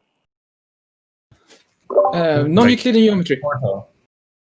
Yeah, that stuff's that I feel like I don't know how locked into like normal 3D geometry our brains are, but I feel like we could reason really well about this non-Euclidean stuff. I think it's just like a time acclimation thing. Once you get once the concept sinks in, I feel like you can be dreaming non-Euclidean Lovecraftian dreams, but and like it wouldn't, it only feels alien because we don't see it every day. But I feel like if you reason about data in that way for long enough, it shouldn't be a problem. It's just like people who lose their sight can start reasoning about space auditorily. It's gonna be so weird once if we ever get to the point of like full body like virtual reality experiences where you like actually feel like you're physically in a world and interacting with things in that, because you could spend all day in like spaces that either are very different, like maybe non-Euclidean geometry, like very different to how the world is represented physically, or you could have like extra senses that you don't have in the real world. Yeah, I And feel like it would make a bit claustrophobic if you got used to some of the more flexible ones, which I don't know if that's a good thing. That's a bit worrying. Oh, wait. So you mean that you get used to your expanded senses in the virtual world? So then when you get back to the real world, you feel claustrophobic in the real world? Yeah, that's like kind of scary as an idea. That could be because you might be like dreaming in people might get dimension addicted to like some special thing inside virtual reality of like they have like some extra sense that they don't have in the real world. It feels like, you know how when you go outside and you like maybe don't have your phone in your pocket and you feel kind of naked because of that. It's just like something feels, some like core part of you or essentially is like, I'm missing this like thing that I'm so used to doing in this virtual world. There's also like the Tetris effect of like you see the stuff like when you close your eyes, but like what if you're seeing like yourself moving through higher dimensions? It's like, and you open them and you're in this like really too stable. Everything, all these lines are too straight. This is gonna be so much fun. Yeah, I think that's like I mean, I rewatched that. What's his name again? Uh, Vic, Victor, Brett Victor, I think. Yeah, about like yeah. So like mentioning the superpowers basically that we have. I feel like because of how flexible the brain is, we have a bunch of superpowers that we have by chance. These systems were really useful for reasoning about the 3D world, but they're general. They're general enough to like reason about really weird forms of data that we haven't explored yet. So I can see like hyperbolic geometry or whatever becoming the norm. Like it's just so it's like doing it just normal 3D would seem like working on a piece of paper when you can have all this flexibility with exploring data in different ways. In a But sense, already command said. Haven't you had experience of you making something with pen and paper and then you reaching for control Z or command Z with your hand and it's not working and you're not realizing why it's not working and then you're realizing why it's not working. I had it multiple times. I think in dreams I have that more where it's like, but in dreams everything works. Like you reach for something that shouldn't work and it works because it's just like it doesn't need to make My sense. syntax highlighting when I'm coding in my dream does not work. It works, but it works correctly. So I can't force it to make it then it's strange. It's actually correct.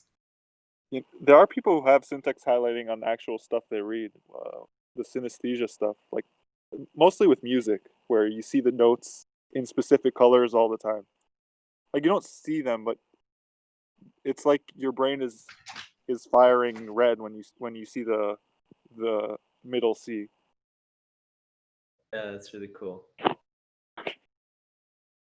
Adding that into the video editing line, how can you can you add different filters for your mind or different senses to make the video editing experience different? I mean, the thing about there's like a little disconnect between like me and someone who edits a lot of video, because when you do something a lot, you stumble on things that are really not obvious to the outsider about like what you would need.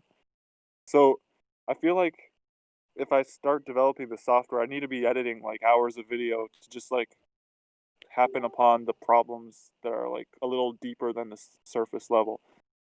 But I think I really like the idea of like spatially moving around with video, because that's what people used to do with like physical strips of film. I mean, even the idea of like a dark room for photos might give you a little more like feel on editing photos, but photos are a bit boring because they're just like a bit simple. So color isn't simple, and every time I try and think about how badly we handle digital color and displays, it's just like a nightmare. So. Did you guys see this tweet about someone taking pictures of a crowd? And for some weird phenomena in the camera, it turned out to be blue, but it was like normal black. I'll try to find it and share it. And then he was trying to explain why, because of some like weird processing, it was a digital camera, why it became blue, like really blue. That's interesting.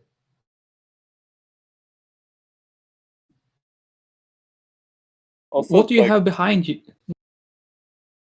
No, sorry. It was off topic. Behind.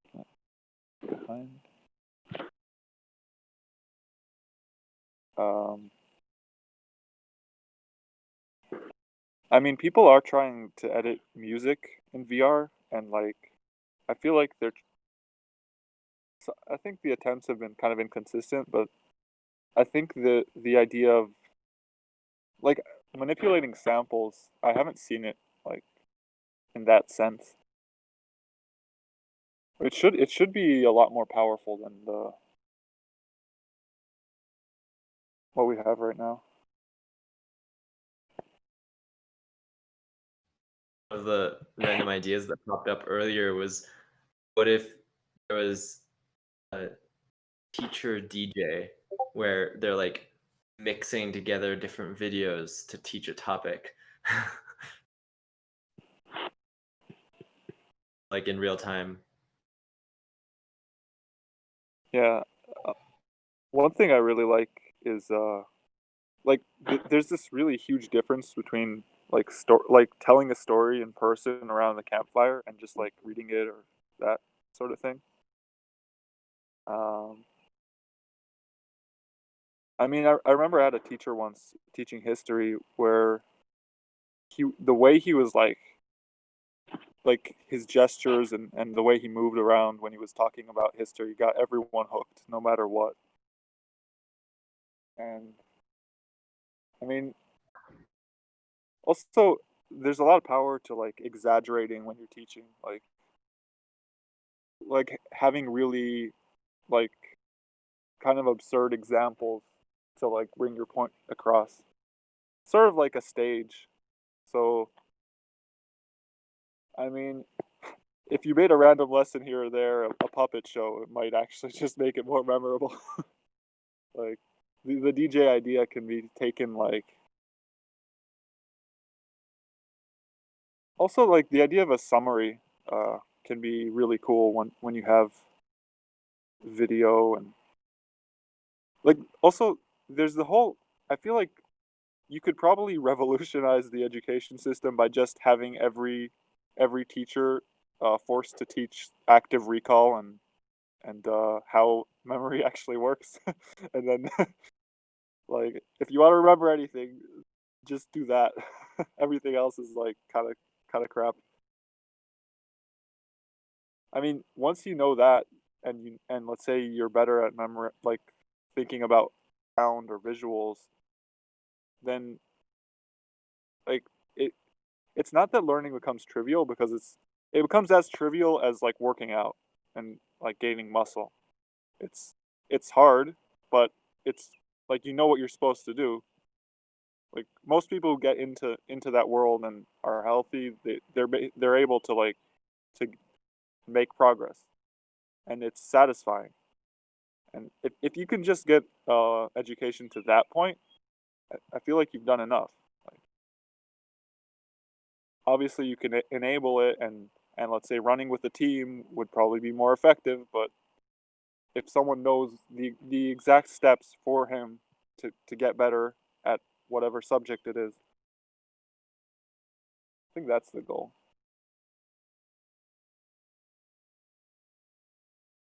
And then if you want to actually like make progress, then you need the funding for like maker spaces or whatever.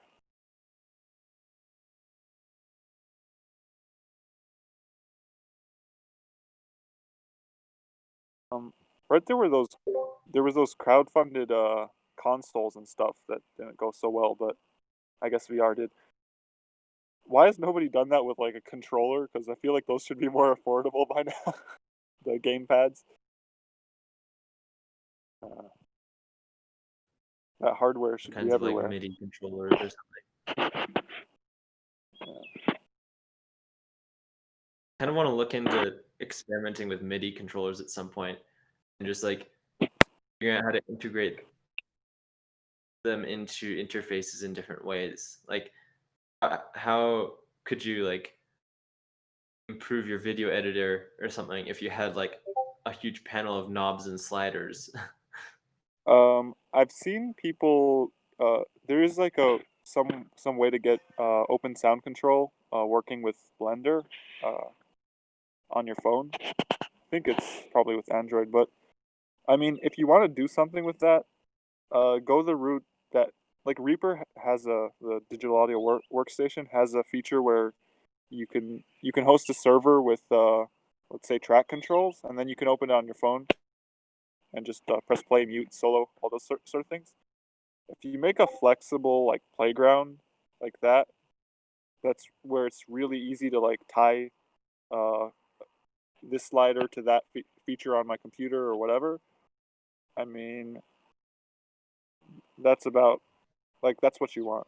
I think it might be easier with OSC because MIDI support is kind of spotty at the moment. But yeah, if you work on that, make sure it's like a a local host thing so everyone can use it like brainlessly. Because trying to get an app working on a phone is like still a nightmare, especially on iPhones. It's just I have to download this thing? Oh, it costs $2 for this little like feature that on my computer would take me like a gig clone away. So Yeah. and the browser should be able to do it. Like I think.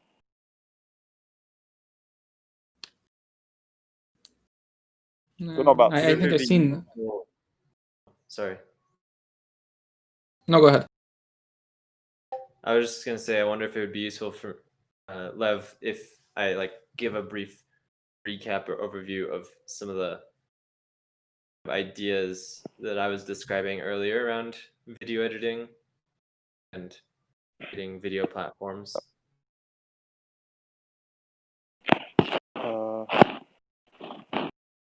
Me to go over it again? Yeah, just a brief overview. No, like I can give a brief overview of the parts that you missed. Go ahead. So, like, video editing was one of the things that got me into tools for thought because I had been thinking about how, because video editors are like the last step of the process of making a film, for example, and there's so many steps in between, like writing scripts and like going and filming stuff. And I was trying to think of like how can all that be integrated into like a single app that is like a more effective tool for thought for making video. So that was like the path that kind of led me down thinking about this. But one of the ideas I had recently was that I want, and this is the project that I wanted to make for this hackathon, which I'll try to do if I have time, is that I wanted to create a video platform where instead of encoding videos as like MP4s or whatever video format and then streaming it, instead there's like a kind of creation workflow where you can just like have different tools like maybe a pen or like bring in images. You can like draw stuff, drag things around. And all of these things, all of these events are kind of recorded and then those can be played back. And so you can be streaming it like just like paths or something and it can be rendering on the client as SVG. And then what kinds of things would that enable? By breaking out of the medium of video, it would allow you to say like link to other videos inside the video and like have it so you can actually click on that, or it would enable you to, if there's an error that you make or a mistake, you could always go back and like edit that individual piece and you don't have to like re-encode the video and re-upload it. And then you could very easily remix other videos, and so you could like have a video posing a question and then people could remix it and like have their own answers to the question branching off of that. And creating do you remember platform. Nintendo DS I think DSi flip book they had for a while? There's a frame by frame animation network on the Nintendo DS, I think, or the DSi, which was like a little like spin-off thing where you would use the stylus, you'd make animations and upload them to like a thing, and then anyone could download them and then mess with them. I feel like, and it was pretty awesome. Like, one, they were pretty low resolution, and there was a few pretty limited tools, and people did a lot with it. And I mean, they discontinued it. I think it might be on the 3DS now, but I'm not sure. A given for if we make this, if such a tool is being produced, is that it can produce artifacts that are self-contained and will never be deprecated. Please, thank you.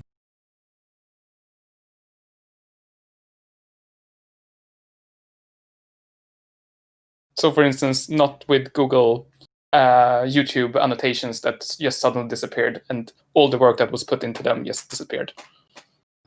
Yeah, you need data portability for that. Even if it's an Yeah. interface, if you model it as data, not code, then you should be able to take it away from the actual platform serving the thing. Of course, you need to be able to continue to read that data in whatever format it is. Hopefully open source. I don't know, but yeah, it would be a matter of portability. Yeah, that's why the data needs to be in a blockchain or something like that. Just make the data Could the be code itself, accessed. Lisp style, and then make the implementation trivial, like and obvious from like the first piece of the data. Yes, Lisp, like for sure. We were playing with this a couple weeks ago, and there's still some things to explore, but definitely it's possible to get a text representation of, for example, reagent component, and then compile it dynamically and render it in the browser. I mean, and then you could have that in a file system or get it from an API or whatever. Once you can do that from text, doesn't matter where you store it. But of course, you have to follow this. I mean, choose one of these languages.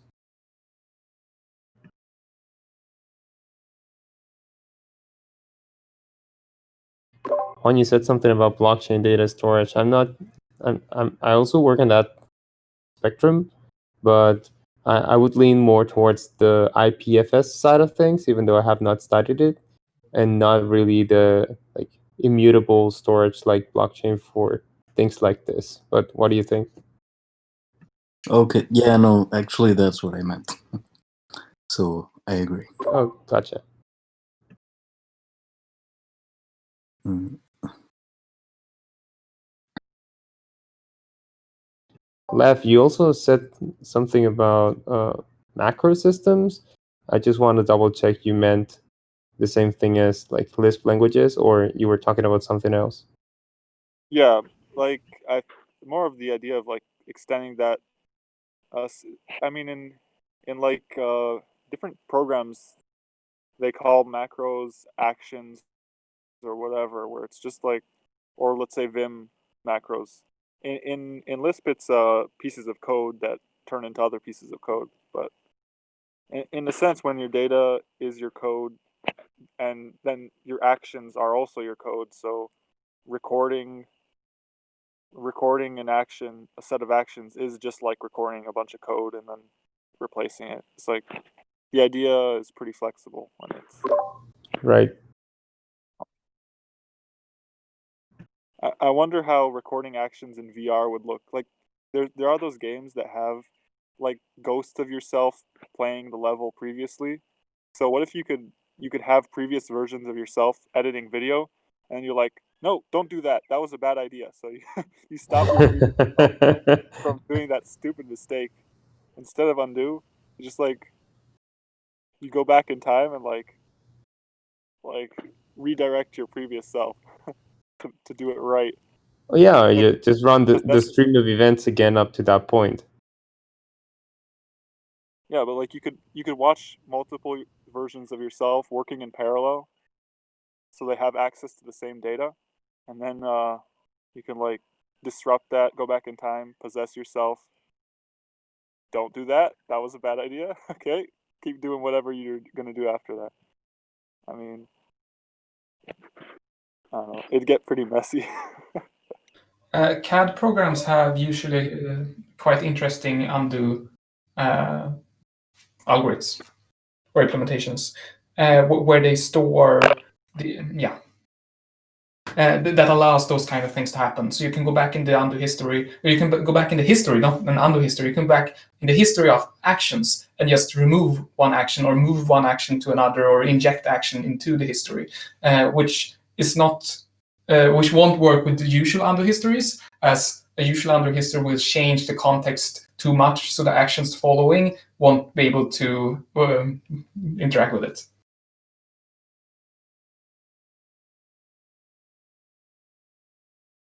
Yeah, it sounds similar to what you have in video games, but also Nike did something in like a marketing track. So you would run around the track, and then there was this screen that would display your body or whatever, an avatar doing your time in the previous lap. So they managed to simulate this video game like thing of showing your previous fastest lap, but in real life, and people got crazy about it.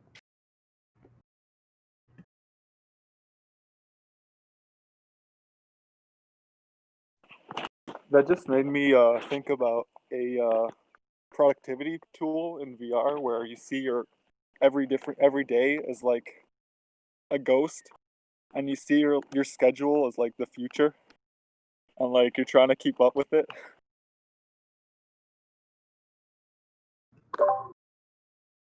Oh wow, that on top of claustrophobia, I'm gonna develop a few issues.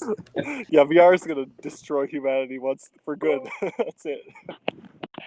Or even to be able to like see your past self working as like a little ghost.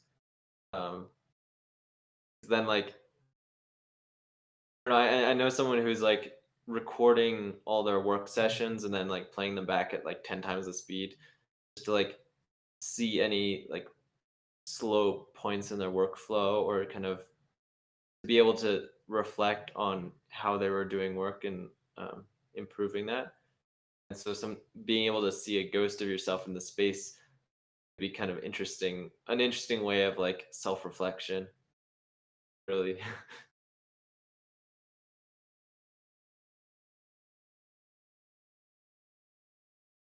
That's a good point, Aslan. Once you have a workspace and how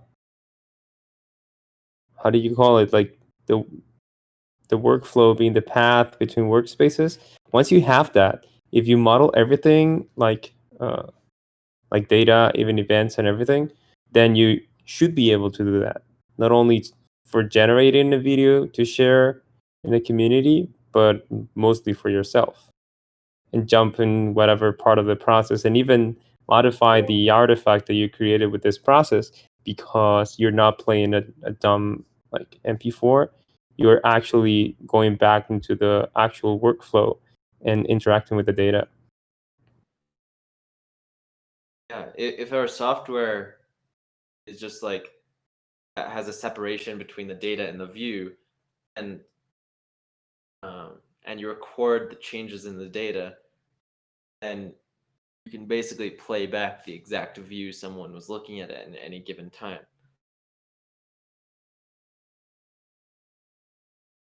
Yep.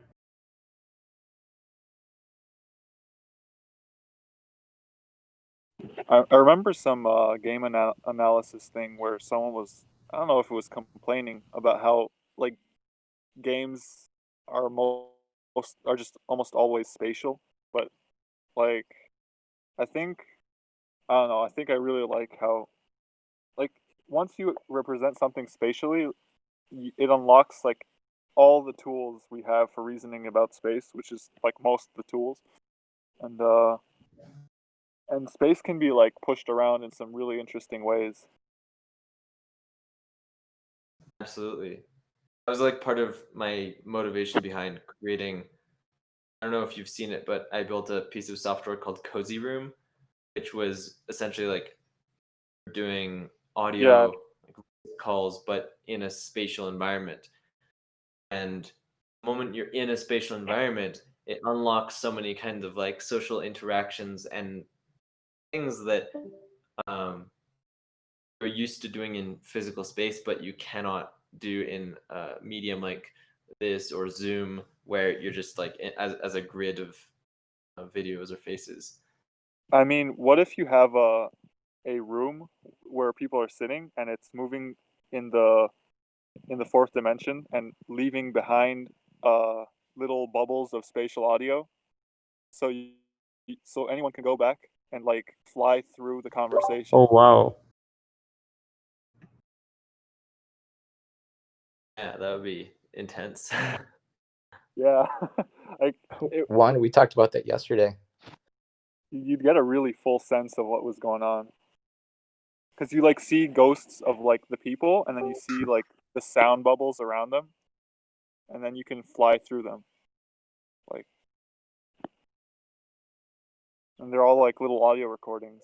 Like, there's a lot of those atmospheric horror games where you're walking around and you like see a ghost and you hear some like scene play out, and it's like spooky and interesting and tense and whatever. Like, do that with every conversation.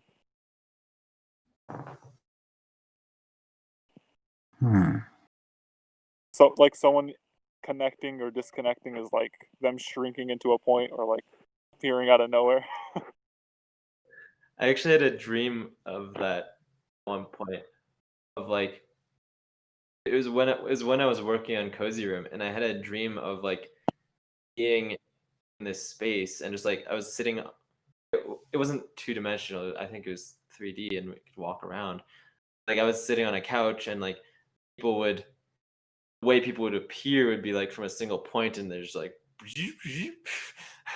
and also to disappear would just be like shrinking to a single point. Yeah, it sounds like this book that I have not read, but it's something like Flatland, and it's exactly about this concept of how for people living in 2 dimensions, what it would look like to have a sphere intersect with the 2D plane. So it would be exactly like nothing in space and then appear and then become like a disc and then disappear again. But I've never had a dream like that. That's really crazy. There's an app for iPad or iPhone called 4D Toys, where you can where they basically have taken a 3D simulation, but 3D simulation or 3D render, but that's just linear algebra. So they expanded it to fourth dimension, and then you're able to play with these 4D objects. And initially, you are like, what is happening? But the more you play with it, the more your mind starts to understand a little bit about intuitively how this fourth dimension is working, and you start to be able to move around those objects in the fourth dimension, between the fourth and third dimension, and yeah, it's quite crazy.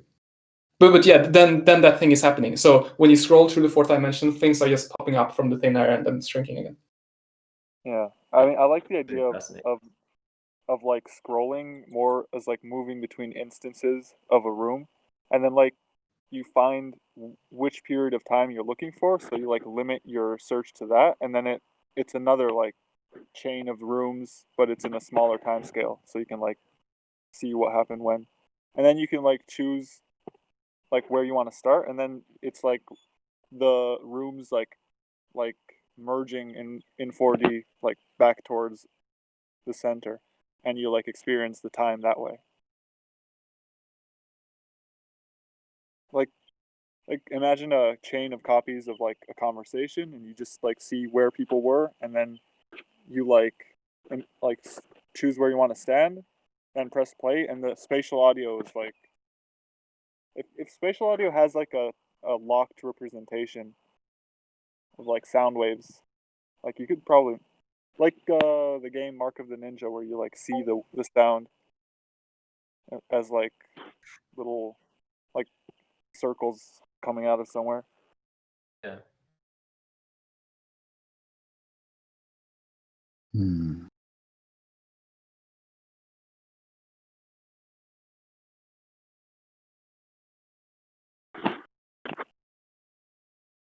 I might have to head off because it's getting a bit late here. But it's been a great conversation. A lot of interesting ideas around video editing and media. Yeah, to definitely. continue the conversation if you'd like. Well, I'll have to head out now.